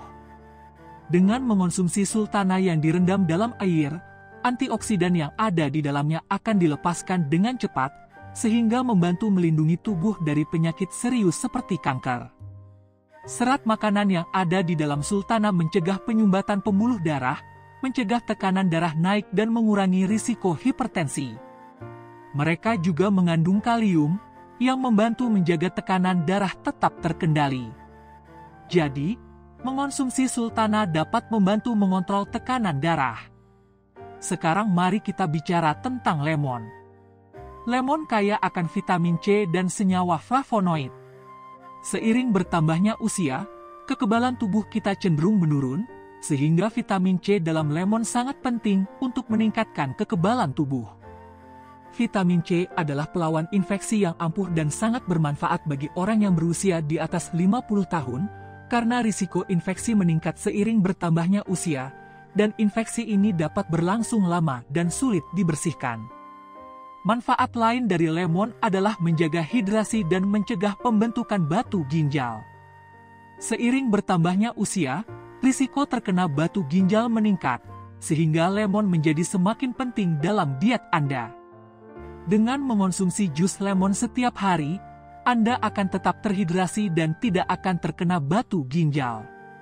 Lemon mengandung antioksidan dan juga melindungi Anda dari stres yang berkaitan dengan usia dan kerusakan akibat radikal bebas, yaitu menjaga sel-sel Anda tetap sehat dan mengurangi penuaan dengan menghilangkan kekurangan yang mulai muncul dalam tubuh seiring bertambahnya usia. Dengan demikian, orang mulai terlihat lebih tua sebelum waktunya. Namun, jika Anda mengonsumsi air lemon setiap hari, Anda akan terlihat lebih muda karena air lemon memperbaiki kulit dan mengurangi keriput, membuat Anda terlihat lebih muda, bahkan di usia tua. Oleh karena itu, Anda harus mengonsumsi keempat buah ini setiap hari. Anda harus mengonsumsi keempat buah ini hanya dalam jumlah sedang, tidak lebih dan tidak kurang. Jika Anda mengonsumsinya, Anda akan mulai melihat perubahan yang ajaib dalam diri Anda. Setelah mendengarkan khotbah guru, semua orang yang hadir di sana berterima kasih kepada beliau, dan setelah memberikan penghormatan kepada beliau, mereka kembali ke rumah masing-masing. Kemudian guru juga pergi ke ashram bersama murid-muridnya. Tolong beritahu kami di kolom komentar apa yang Anda pelajari dari video ini, dan bagikan cerita ini dengan keluarga, teman atau orang-orang terdekat Anda, agar mereka juga bisa mendapatkan pengetahuan ini. Jika Anda menyukai video ini, tinggalkan komentar Anda, dan berlanggananlah dengan menyalakan notifikasi, sehingga Anda tidak akan melewatkan ajaran-ajaran baru dari kami. Teman-teman terkasih, saya harap dengan mendengarkan cerita ini dapat membawa perubahan yang baik dalam hidup Anda. Sampai jumpa di lain waktu. Simpan saja ini di saku Anda, dan Anda akan berterima kasih kepada saya selama sisa hidup Anda. Ajaran Buddha mengatakan bahwa pikiran adalah segalanya. Apa yang Anda pikirkan, maka jadilah Anda. Pernahkah Anda bertanya-tanya bagaimana sebuah tindakan sederhana, sesuatu yang biasa saja seperti membawa sebuah benda di saku Anda, dapat mengubah hidup Anda secara mendalam? Bayangkan membuka rahasia kedamaian batin, perlindungan, dan kebahagiaan yang abadi dengan latihan yang sederhana namun sangat kuat. Dalam video hari ini, kita akan mempelajari ajaran Buddha yang mengungkapkan bagaimana membawa sebuah benda kecil dapat menjadi alat yang ampuh untuk meningkatkan kesadaran dan pertumbuhan spiritual. Dalam 50 tahun, Anda akan berterima kasih kepada saya karena telah membagikan rahasia ini kepada Anda. Saya akan berbagi dengan Anda 3 praktik sederhana namun sangat transformatif yang akan membantu Anda melindungi kedamaian batin Anda, menarik energi positif, dan menumbuhkan kebahagiaan yang langgeng. Teknik-teknik ini, yang terinspirasi dari ajaran filosofi Buddha, lebih dari sekadar ritual sederhana. Mereka adalah cara yang ampuh untuk menetapkan niat dan mewujudkan kehidupan yang seimbang dan memuaskan. Jika Anda pernah merasa stres, tidak yakin, atau kewalahan menghadapi masa depan, ketahuilah bahwa Anda tidak sendirian dalam pengalaman ini. Kesulitan-kesulitan ini adalah bagian alami dari keberadaan manusia. Hari ini, saya ingin berbagi 3 teknik efektif yang akan membantu Anda menavigasi saat-saat ini dengan lebih tenang dan tentram. Sebelum kita membahasnya secara rinci, kita akan mengeksplorasi beberapa hambatan paling umum yang menghambat pertumbuhan spiritual kita dan bagaimana kita dapat mengatasinya. Selain itu, saya akan memberitahu Anda tentang praktik Buddhis kuno yang dirancang untuk melindungi pikiran Anda dari pengaruh negatif dan emosi yang bergejolak. Meskipun sederhana, latihan ini memiliki potensi untuk meningkatkan kejernihan mental dan stabilitas emosi Anda secara dramatis. Berhati-hatilah dan lindungi kedamaian batin Anda. Bersiaplah untuk mempelajari sebuah tradisi kuno yang dapat mengusir emosi negatif dan meningkatkan rasa tenang dan sejahtera. Sesederhana membawa benda kecil di saku Anda, tetapi efeknya sangat besar. Sesederhana membawa benda kecil di saku Anda, tetapi efeknya sangat besar. Selamat datang di pengetahuan Buddhis, di mana kita menjelajahi ajaran-ajaran yang tak lekang oleh waktu untuk memperkaya kehidupan modern kita. Mari kita mulai perjalanan ini bersama-sama. Nomor 1. Tingkatkan keberuntungan finansial dengan cengkeh. Untuk meningkatkan keberuntungan finansial dan kesejahteraan Anda secara keseluruhan, izinkan saya berbagi praktik sederhana namun ampuh yang melibatkan cengkeh. Cengkeh, rempah-rempah yang umum di banyak rumah tangga, telah digunakan dalam berbagai budaya karena kemampuannya untuk menarik kemakmuran. Inilah cara Anda dapat menggunakannya untuk meningkatkan kekayaan finansial Anda. Pertama, ambil 7 siung cengkeh utuh dan pegang di tangan kiri Anda.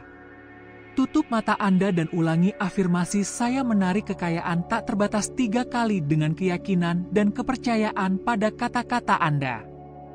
Keyakinan ini sangat penting, karena akan memperkuat energi positif yang Anda salurkan.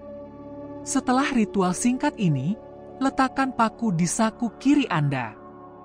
Praktik ini mungkin terlihat sederhana, namun dapat memberikan dampak yang signifikan pada pertumbuhan profesional dan pribadi Anda. Banyak orang telah melaporkan perubahan yang luar biasa setelah memasukkan metode ini ke dalam rutinitas mereka. Saya mendorong Anda untuk mencobanya sendiri dan mengamati perubahan dalam hidup Anda. Dengan menggabungkan ajaran Buddha, pertimbangkan kisah Suddhata, yang juga dikenal sebagai Anathapindika, seorang pedagang kaya dan pengikut Buddha yang taat. Terlepas dari kekayaannya, Suddhata menemukan kemakmuran sejati melalui tindakan kedermawanan dan welas asihnya. Suatu hari, ketika sedang mempersiapkan pembangunan vihara untuk Sang Buddha, ia menghadapi kekurangan dana. Alih-alih putus asa, ia bermeditasi tentang kebajikan kedermawanan dan kepercayaan pada alam semesta. Secara ajaib, dukungan datang dari tempat-tempat yang tak terduga, memungkinkannya untuk menyelesaikan biara tersebut. Kisah ini menggarisbawahi prinsip bahwa kekayaan sejati melampaui harta benda. Kisahnya merangkul kebaikan, keyakinan, dan dukungan komunitas yang berlimpah. Bagaimana kisah kuno ini berhubungan dengan kehidupan Anda saat ini?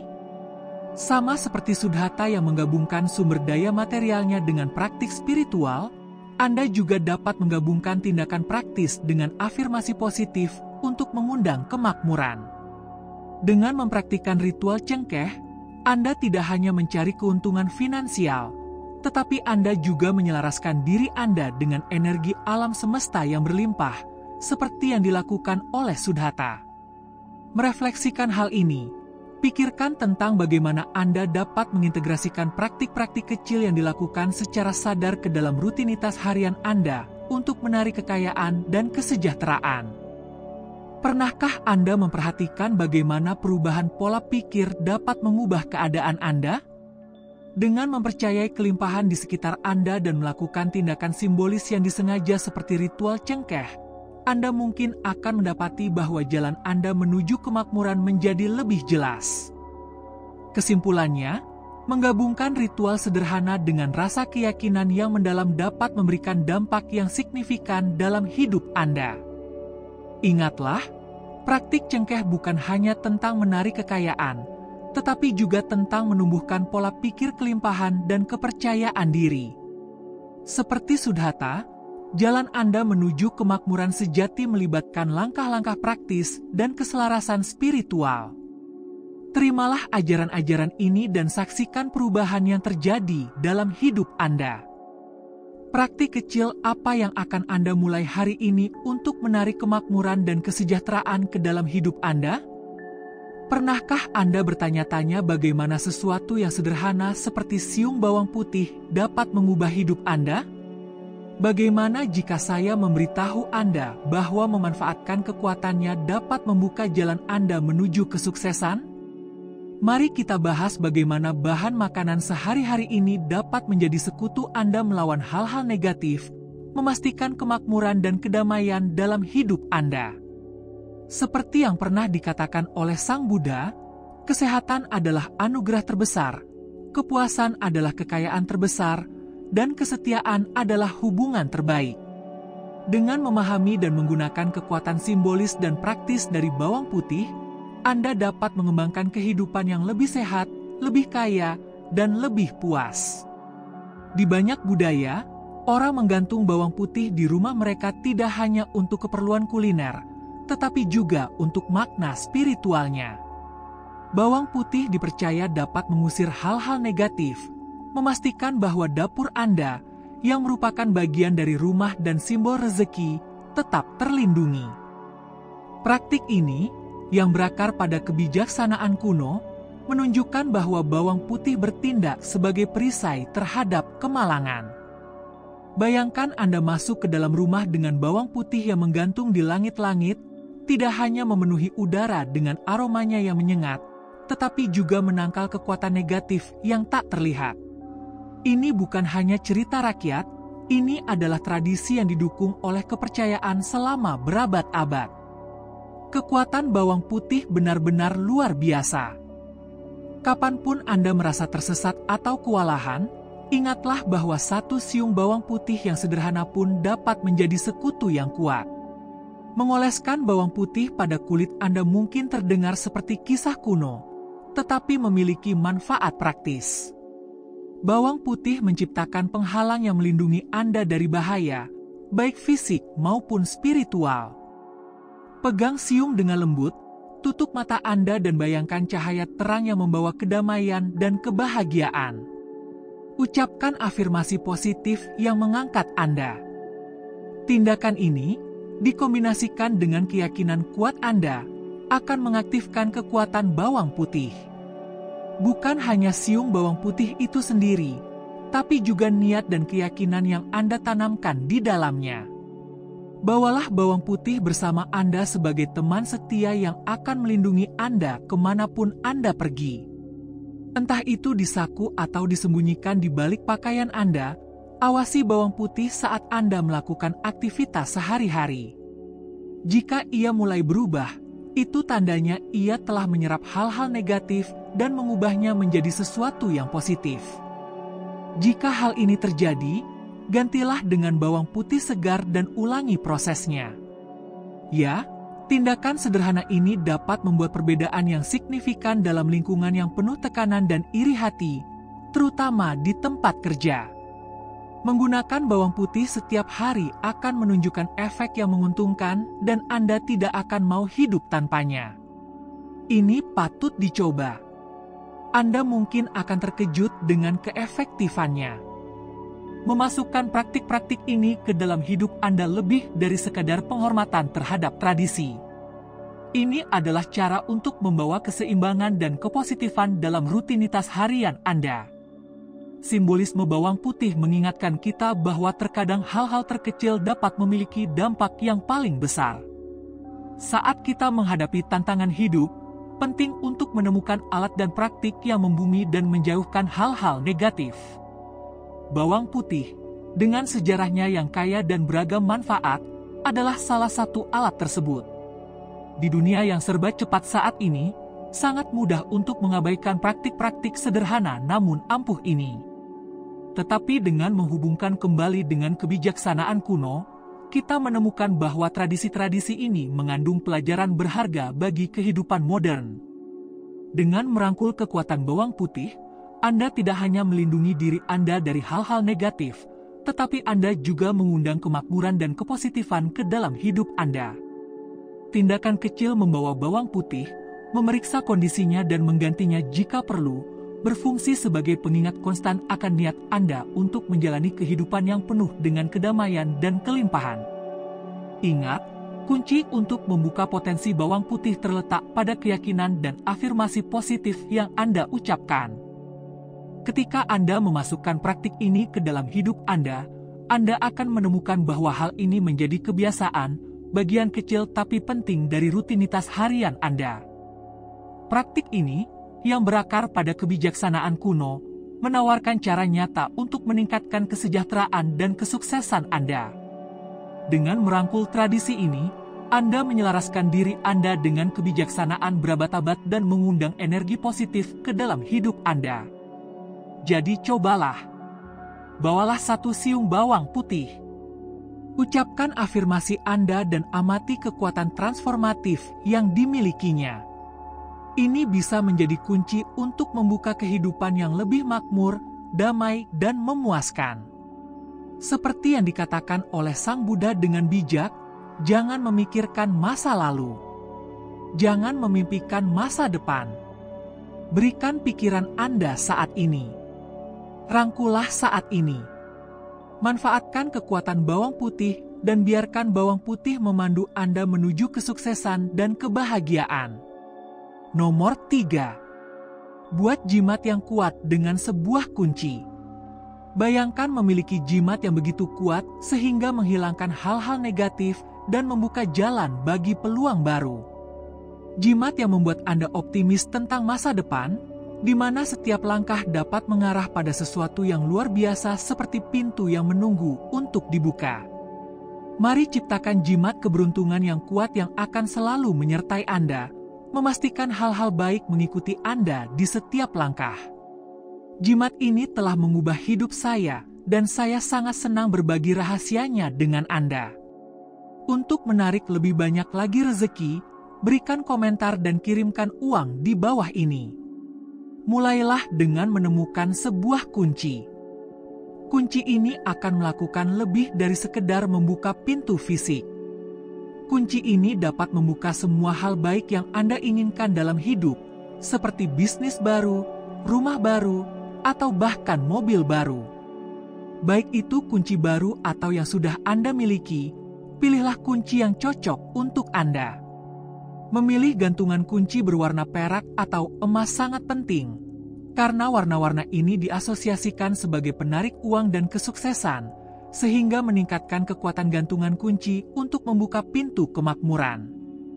Selanjutnya, carilah pita berwarna hijau. Hijau melambangkan harapan dan pertumbuhan, mengingatkan kita bagaimana kekayaan bisa muncul dari bawah.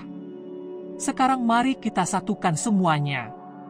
Ikat 3 simpul pada pita dan pasang pada kunci. Dalam banyak budaya, angka 3 berarti hal-hal baik akan datang.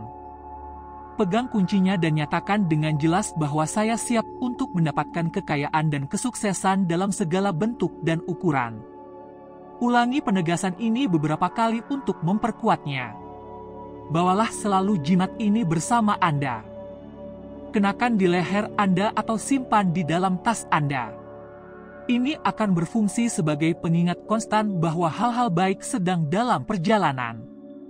Masukkan kebiasaan ini ke dalam rutinitas harian Anda. Pada malam hari, meletakkan jimat keberuntungan di bawah bantal Anda bisa menjadi ritual yang ampuh. Keheningan dan keheningan malam menjadikannya waktu yang tepat untuk terhubung dengan niat Anda, batin Anda dan merenung secara mendalam. Pikiran Anda akan lebih mudah menerima ide-ide baru ketika dalam keadaan tenang. Saat Anda tertidur, bayangkan gambaran yang jelas tentang keinginan Anda. Ini bisa berupa sesuatu yang berarti seperti memiliki rumah atau sesuatu yang sederhana seperti mobil yang dapat diandalkan. Memvisualisasikan tujuan-tujuan ini seperti mengirim pesan ke alam semesta. Menyimpan jimat di bawah bantal akan mengirimkan pesan rahasia ke dalam pikiran Anda. Ini adalah keinginan saya. Keyakinan ini akan menembus mimpi Anda, mempersiapkan alam bawah sadar Anda untuk hal-hal baik yang akan datang. Pada siang hari, simpanlah jimat di dekat Anda di saku atau tas Anda sehingga energi positifnya menemani Anda kemana-mana. Perhatikan bagaimana situasi berubah. Pintu yang tadinya tertutup bisa tiba-tiba terbuka dan peluang muncul di mana-mana. Jimat ini mungkin terlihat tidak penting, tetapi memiliki kekuatan yang cukup besar. Ingat, memilikinya saja tidak cukup. Anda harus percaya pada potensinya. Cobalah dan lihat apa yang terjadi. Bagikan pengalaman Anda. Ketika kita menyebarkan hal positif, maka hal itu akan berlipat ganda, memberi manfaat bagi semua orang. Dalam ketenangan malam yang hening, pikiran kita terbuka terhadap kemungkinan-kemungkinan baru. Seperti yang dikatakan oleh Sang Buddha, pikiran adalah segalanya. Apa yang Anda pikirkan, jadilah Anda. Visualisasikan kehidupan yang Anda inginkan sambil menjaga jimat Anda di dekat Anda. Kekuatan visualisasi adalah alat yang sangat penting dalam ajaran Buddha. Dengan melihat dengan jelas tujuan Anda menggerakkan roda alam semesta. Sepanjang sejarah, kunci telah menjadi simbol akses dan peluang. Pikirkan jimat ini sebagai kunci, tidak hanya untuk pintu fisik, tetapi juga pintu pikiran dan jiwa. Dengan mengenakan jimat ini, Anda mengatakan kepada alam semesta, "Saya terbuka untuk menerima kelimpahan dalam segala bentuknya." Ingatlah kata-kata Lao Tzu. Perjalanan 1000 mil dimulai dengan satu langkah. Langkah pertama Anda adalah percaya pada kekuatan jimat Anda dan kemampuannya untuk mengubah hidup Anda. Setiap simpul yang Anda ikatkan pada pita mewakili komitmen terhadap tujuan Anda. Simpul-simpul ini lebih dari sekadar ikatan fisik, melainkan juga komitmen spiritual terhadap impian Anda. Dengan mengikatnya, Anda mengikatkan niat Anda pada kunci, menciptakan simbol yang kuat atas dedikasi Anda terhadap pertumbuhan dan kesuksesan pribadi. Anggaplah pita hijau sebagai simbol pertumbuhan dan pembaharuan alam. Seperti halnya tanaman yang tumbuh menuju cahaya, demikian juga aspirasi Anda akan tumbuh menuju pemenuhan. Dengan mengikatkan pita pada kunci, Anda menambatkan harapan Anda pada objek yang nyata, membuat impian Anda terasa lebih mudah dicapai. Afirmasi adalah landasan dari banyak praktik spiritual, termasuk Buddhisme. Dengan mengulang-ulang, "Saya siap untuk kekayaan dan kesuksesan dalam segala bentuknya," Anda menegaskan kesiapan Anda untuk menerimanya. Latihan sederhana ini menyelaraskan pikiran Anda dengan tujuan Anda, membuat Anda lebih mudah menerima peluang saat peluang itu muncul. Menjaga jimat tetap dekat dengan Anda sepanjang hari berfungsi sebagai pengingat yang konstan akan niat Anda. Setiap kali Anda menyentuhnya, Anda memperkuat komitmen Anda terhadap tujuan Anda. Hubungan yang terus-menerus ini membuat pikiran bawah sadar Anda tetap fokus pada apa yang ingin Anda capai. Ritual malam memiliki tempat khusus dalam praktik spiritual. Keheningan malam memungkinkan introspeksi yang lebih dalam dan hubungan dengan batin Anda. Menempatkan jimat di bawah bantal Anda sebelum tidur memanfaatkan waktu yang kuat ini. Saat Anda tertidur, pikiran Anda memproses pengalaman dan mimpi-mimpi hari itu, menenun keinginan Anda ke dalam jalinan alam bawah sadar Anda. Transformasi yang Anda cari dimulai dari dalam diri Anda. Jimat adalah katalisator, tetapi keajaiban yang sebenarnya terletak pada keyakinan dan tindakan Anda. Ketika Anda percaya pada kekuatan jimat Anda mulai melihat perubahan di sekitar Anda. Peluang yang tidak Anda lihat sebelumnya menjadi terlihat dan pintu yang tadinya tertutup mulai terbuka. Berbagi pengalaman Anda dengan orang lain adalah bagian penting dari perjalanan ini. Dengan berbagi, Anda memperkuat energi positif, mendorong orang lain untuk mencari jalan mereka sendiri menuju kelimpahan. Kepositifan kolektif ini menciptakan efek riak, menyentuh kehidupan dan menyebarkan kebaikan. Saat Anda memulai perjalanan ini, ingatlah bahwa setiap langkah yang Anda ambil adalah langkah menuju impian Anda. Jimat adalah alat untuk membantu Anda fokus, tetapi keyakinan dan tindakan Anda yang pada akhirnya akan mewujudkan keinginan Anda. Percayalah pada diri Anda sendiri. Percayalah pada prosesnya dan perhatikan bagaimana alam semesta merespons niat Anda. Mimpi apa yang akan Anda buka dengan jimat Anda? Bagaimana Anda akan menggunakan alat yang ampuh ini untuk mengubah hidup Anda? bagikan perjalanan Anda dengan kami dan mari kita sebarkan kekuatan positif bersama-sama. Ketika saya menemukan cara berkomunikasi secara efektif, itu adalah titik balik yang mengubah hidup saya dengan cara yang tidak pernah saya bayangkan. Kesadaran ini berakar kuat pada ajaran Buddha yang menekankan kekuatan mendalam dari ucapan yang benar. Bayangkan menavigasi kehidupan dengan kebijaksanaan untuk berbicara dengan penuh pertimbangan, dengan ulas asih dan kejernihan. Inilah inti dari komunikasi yang penuh perhatian. Seperti yang dikatakan Buddha, lebih baik satu kata yang membawa kedamaian daripada 1000 kata kosong. Dengan prinsip ini, saya memulai perjalanan yang tidak hanya mengubah interaksi saya, tetapi juga membuka jalan bagi saya untuk menjadi seorang jutawan.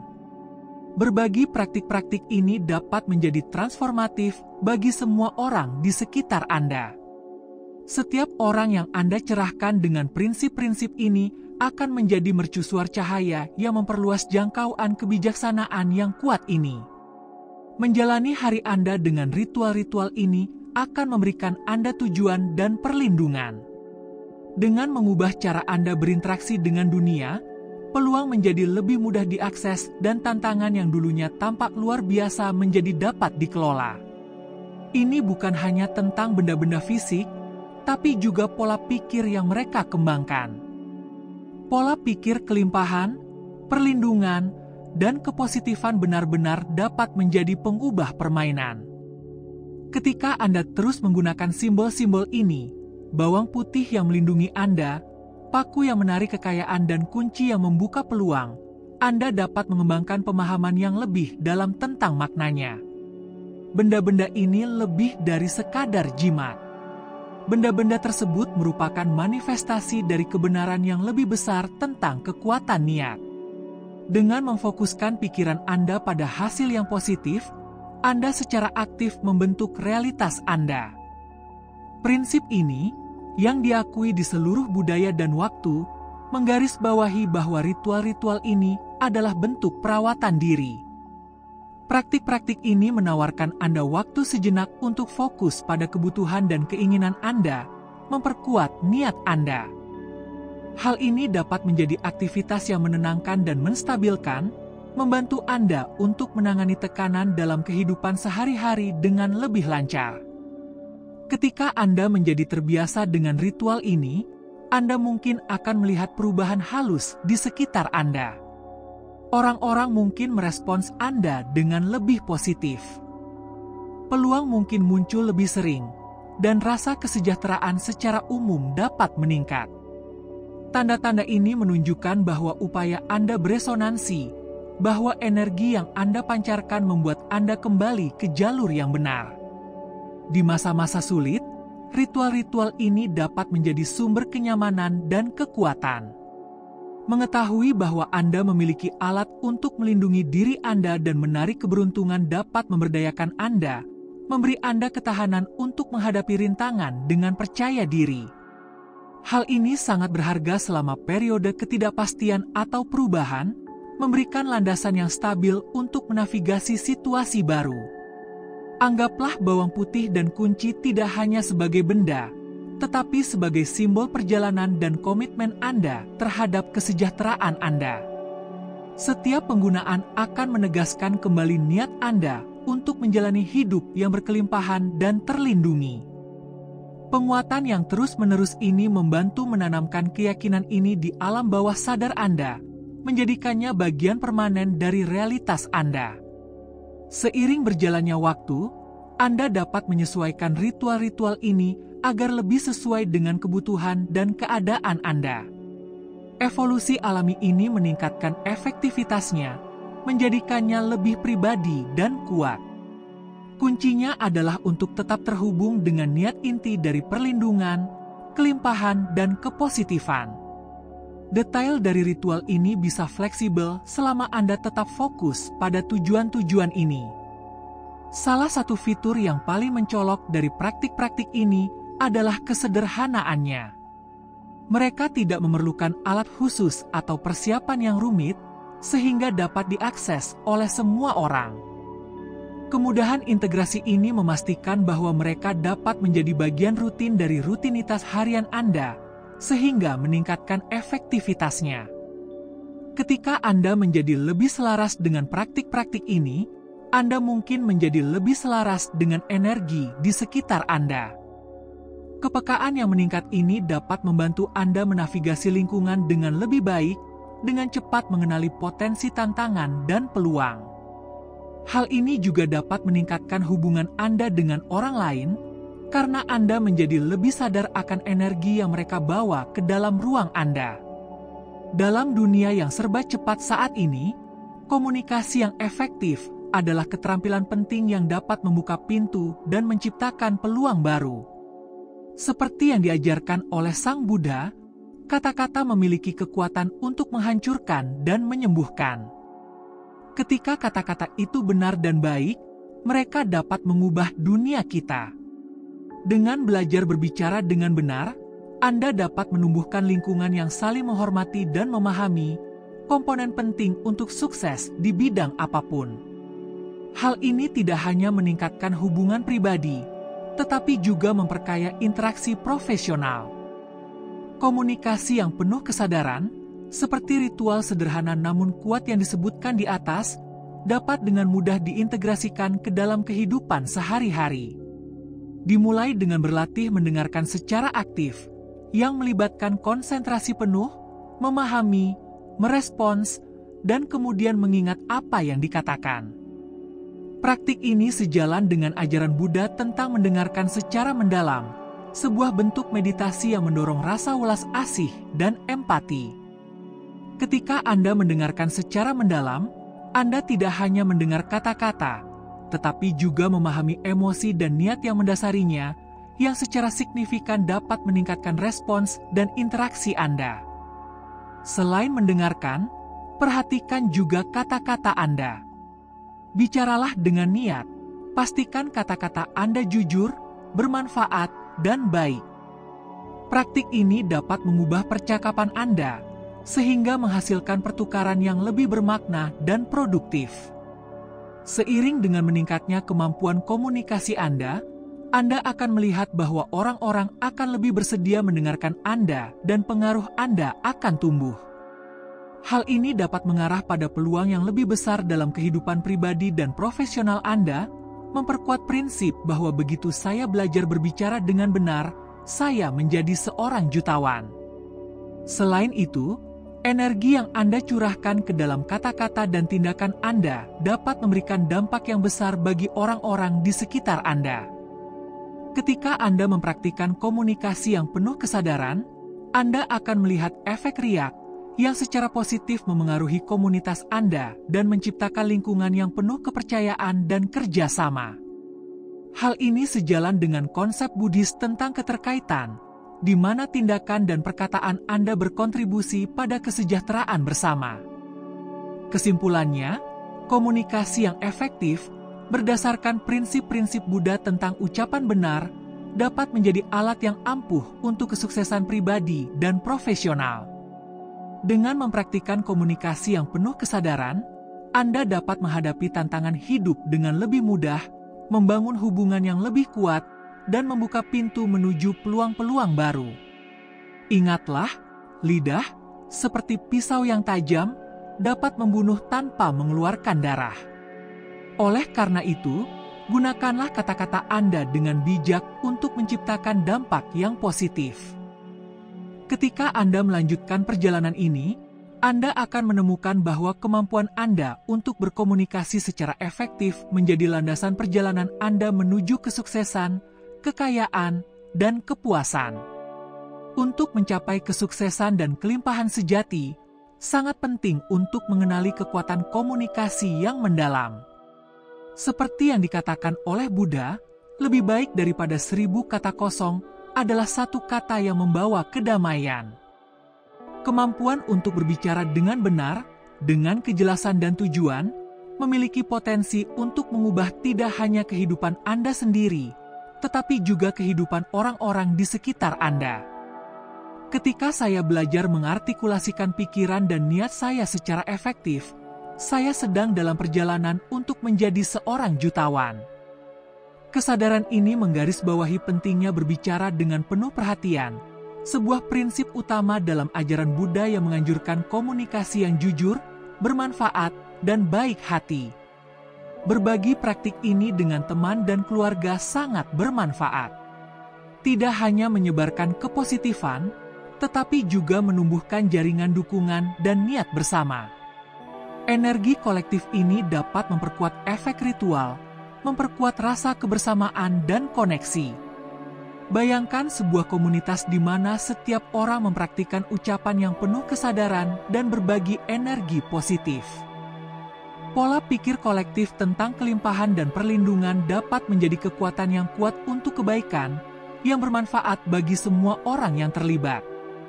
Komunitas seperti ini menyediakan sistem pendukung yang kuat, membantu setiap anggota untuk mencapai tujuan mereka dan mengatasi tantangan dengan lebih mudah. Dengan berpartisipasi dalam praktik-praktik ini, Anda juga dapat mempelajari variasi dan teknik baru dari orang lain, memperkaya praktik Anda sendiri dan memperkenalkan Anda pada ide-ide dan perspektif baru. Pertukaran pengetahuan ini membuat ritual Anda tetap segar dan menarik, mencegahnya menjadi rutinitas atau stagnan. Bayangkan kata-kata Anda sebagai benih. Setiap kata yang Anda ucapkan memiliki potensi untuk tumbuh menjadi pohon kesuksesan dan kelimpahan. Praktik berbicara dengan penuh kesadaran dapat menjadi tradisi yang hidup dan berkembang, yang terus beradaptasi dengan kebutuhan para pelakunya. Sifat dinamis ini memastikan bahwa komunikasi Anda tetap relevan dan efektif, memberikan perlindungan dan menarik kelimpahan selama bertahun-tahun yang akan datang. Ketika Anda mengembangkan praktik ini, ingatlah kata-kata Buddha. Katakanlah kebenaran, tetapi bukan untuk menghukum. Kata-kata Anda harus menginspirasi dan membangkitkan semangat, bukan menyakiti atau meremehkan. Pendekatan ini tidak hanya meningkatkan pertumbuhan pribadi Anda, tetapi juga memperkuat ikatan dalam komunitas Anda. Dalam kehidupan modern, di mana banyak gangguan dan interaksi yang dangkal adalah hal yang biasa, praktik berbicara dengan penuh perhatian dapat menjadi mercusuar keaslian dan koneksi. Dengan memilih kata-kata Anda dengan hati-hati dan berbicara dengan niat, Anda menciptakan efek riak yang memengaruhi orang lain untuk melakukan hal yang sama. Pendekatan komunikasi yang penuh kesadaran ini dapat menghasilkan hubungan yang lebih bermakna, kesuksesan profesional yang lebih besar, dan kepuasan pribadi yang mendalam. Jadi, bagaimana Anda bisa menerapkannya dalam kehidupan sehari-hari? Mulailah dengan lebih banyak mendengarkan daripada berbicara, dan ketika Anda berbicara, pastikan kata-kata Anda selaras dengan nilai-nilai dan niat Anda. Kelilingi diri Anda dengan komunitas yang menghargai dan mempraktikkan komunikasi secara sadar. Energi kolektif ini dapat mendorong semua orang untuk mencapai tujuan mereka. Ingatlah, jalan menuju kesuksesan dimulai dengan satu langkah, atau dalam hal ini, satu kata. Dengan menerapkan prinsip-prinsip ini, Anda tidak hanya memperkaya hidup Anda sendiri, tetapi juga berkontribusi pada dunia yang lebih penuh kasih dan sejahtera. Menguasai seni berbicara yang benar dapat mengubah hidup Anda dengan cara yang tidak pernah Anda bayangkan. Begitu saya belajar berbicara dengan benar, saya menjadi seorang jutawan dan perjalanan saya dimulai dengan membuka diri terhadap berbagai kemungkinan. Saat Anda memulai perjalanan ini, ingatlah untuk merangkul peluang dan pengalaman baru. Ritual yang Anda jalankan hanyalah salah satu aspek dari proses pertumbuhan dan perkembangan pribadi yang lebih besar. Dengan berfokus pada niat Anda dan tetap terbuka terhadap pengalaman baru, Anda dapat menarik energi positif dan menciptakan kehidupan yang penuh dengan kelimpahan dan perlindungan. Bagikan praktik-praktik ini dengan orang lain dan saksikan energi positif berlipat ganda, menciptakan efek ria keberuntungan dan kesejahteraan. Ketika energi positif ini menyebar, Anda akan melihat transformasi yang lebih besar dalam hidup Anda. Kekuatan dari ritual-ritual ini tidak hanya terletak pada benda-benda itu sendiri, tetapi juga pada kepercayaan kolektif. Bayangkanlah sebuah hari di mana praktik-praktik ini sepenuhnya terintegrasi ke dalam rutinitas Anda. Anda bangun di pagi hari dan hal pertama yang Anda lakukan adalah memegang siung bawang putih yang Anda simpan di samping tempat tidur Anda. Anda meluangkan waktu sejenak untuk memejamkan mata, merasakan energi dari bawang putih tersebut dan menetapkan niat positif untuk hari yang akan datang. Tindakan sederhana ini akan membuat Anda memulai hari yang penuh dengan tujuan dan perlindungan. Saat Anda mempersiapkan diri untuk hari itu, Anda mungkin menyelipkan siung bawang putih ke dalam saku atau meletakkannya secara diam-diam di dalam tas. Mengetahui bahwa bawang putih ada di sana akan memberikan rasa aman, sebuah pengingat bahwa Anda terlindungi dari pengaruh negatif. Rasa perlindungan ini bisa sangat memberdayakan, memberi Anda kepercayaan diri untuk menghadapi tantangan apapun yang akan Anda hadapi. Sepanjang hari, Anda mungkin menemukan diri Anda dalam situasi di mana Anda membutuhkan sedikit dorongan ekstra. Mungkin Anda akan menghadiri pertemuan penting, atau mungkin Anda sedang menghadapi situasi pribadi yang sulit. Pada saat-saat seperti ini, Anda bisa meraih siung bawang putih, paku di saku, atau jimat kunci Anda. Hanya dengan memegang benda-benda ini dan berkonsentrasi pada tujuannya, Anda akan mendapatkan ketenangan dan kekuatan, sehingga membantu Anda menghadapi situasi dengan lebih mudah. Di malam hari, saat Anda beristirahat, Anda dapat melakukan ritual singkat lainnya dengan jimat kunci Anda. Dengan memegangnya di tangan Anda dapat merenungkan kejadian-kejadian di hari itu, mengungkapkan rasa syukur atas momen-momen positif dan melepaskan energi negatif. Ritual malam ini dapat membantu Anda meninggalkan tekanan hari ini, mempersiapkan Anda untuk tidur malam yang nyenyak. Seiring waktu, Anda akan mulai melihat efek kumulatif dari praktik-praktik ini. Siung bawang putih, yang dulunya hanya merupakan sayuran biasa, akan menjadi simbol perlindungan dan daya tahan tubuh yang kuat. Siungnya akan mengingatkan Anda akan kemampuan Anda untuk menarik kekayaan dan kelimpahan, sementara kuncinya akan berfungsi sebagai pengingat konstan akan peluang yang menanti Anda. Anda mungkin juga mulai melihat perubahan dalam interaksi Anda dengan orang lain. Orang-orang mungkin merespons Anda dengan lebih positif, tertarik dengan energi kepercayaan diri dan kepositifan yang Anda pancarkan.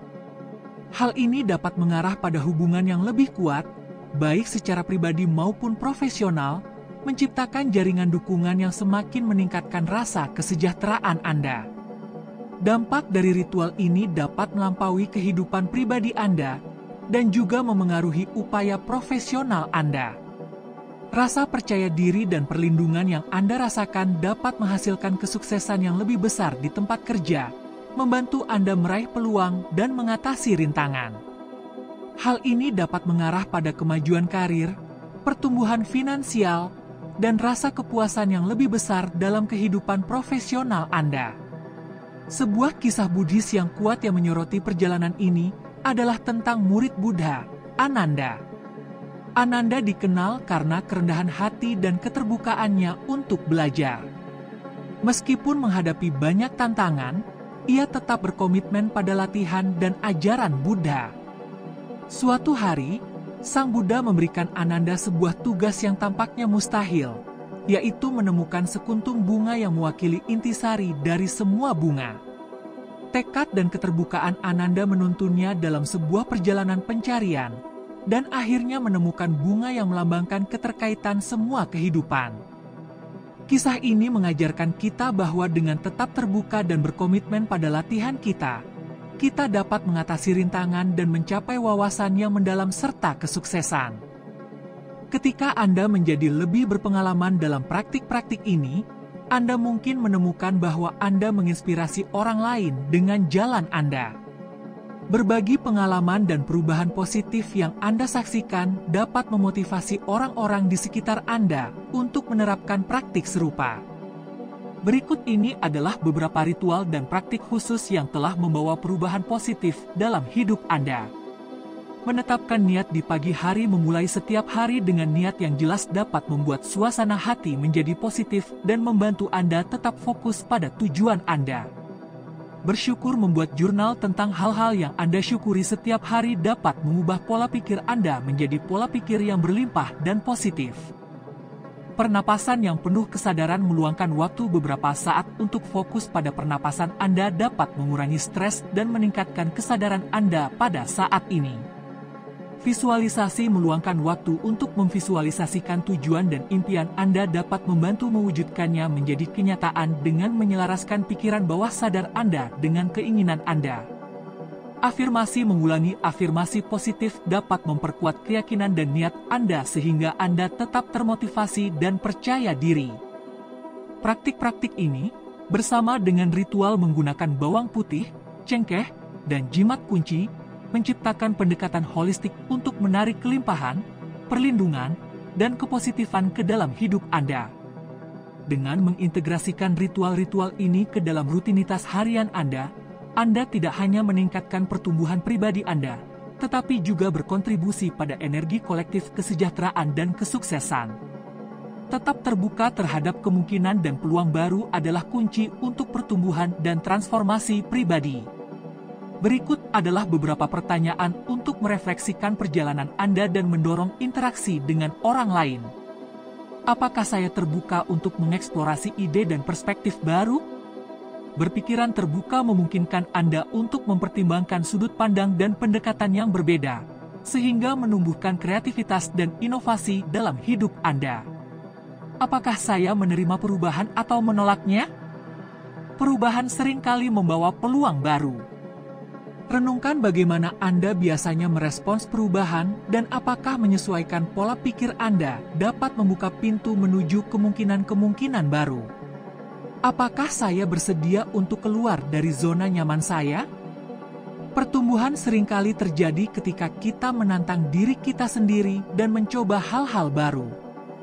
Pikirkan tentang area di mana Anda dapat meregangkan diri dan memperluas wawasan Anda.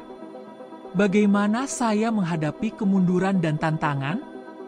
Melihat kemunduran sebagai kesempatan belajar dapat membantu Anda tetap tangguh dan terbuka terhadap pelajaran yang diberikan. Pertimbangkan bagaimana Anda dapat mengubah tantangan menjadi batu loncatan untuk pertumbuhan. Saya mencari pengalaman baru dan kesempatan belajar. Mengejar pengetahuan dan pengalaman yang beragam secara aktif dapat memperluas perspektif Anda dan memperkenalkan Anda pada kesempatan yang tidak terduga. Apakah saya terbuka untuk menerima bantuan dan dukungan dari orang lain? Membangun jaringan pendukung dapat memberikan wawasan dan peluang yang berharga. Renungkan bagaimana Anda berinteraksi dengan orang lain dan apakah Anda terbuka terhadap upaya kolaboratif. Ingatlah, kunci transformasi terletak pada keterbukaan Anda untuk belajar dan bertumbuh. Ritual dan pelajaran yang Anda terapkan, seperti yang didasarkan pada ajaran Buddha, berfungsi sebagai alat yang ampuh untuk membentuk hidup Anda dengan cara yang bermakna. Tetaplah berkomitmen pada perjalanan Anda dan tetaplah terbuka pada kemungkinan-kemungkinan yang muncul. Jika Anda menemukan nilai dalam mengintegrasikan praktik-praktik seperti menyimpan 1 siung bawang putih di saku Anda, pertimbangkan bagaimana ritual dan praktik lain yang sederhana namun mendalam dapat membantu Anda membentuk hidup Anda. Berbagi pengalaman dan wawasan Anda dengan orang lain dapat menginspirasi mereka dalam perjalanan mereka menuju kemakmuran dan kesejahteraan. Terima kasih telah bergabung dengan kami dalam perjalanan yang mencerahkan ini melalui kekuatan transformatif dari ajaran Buddha.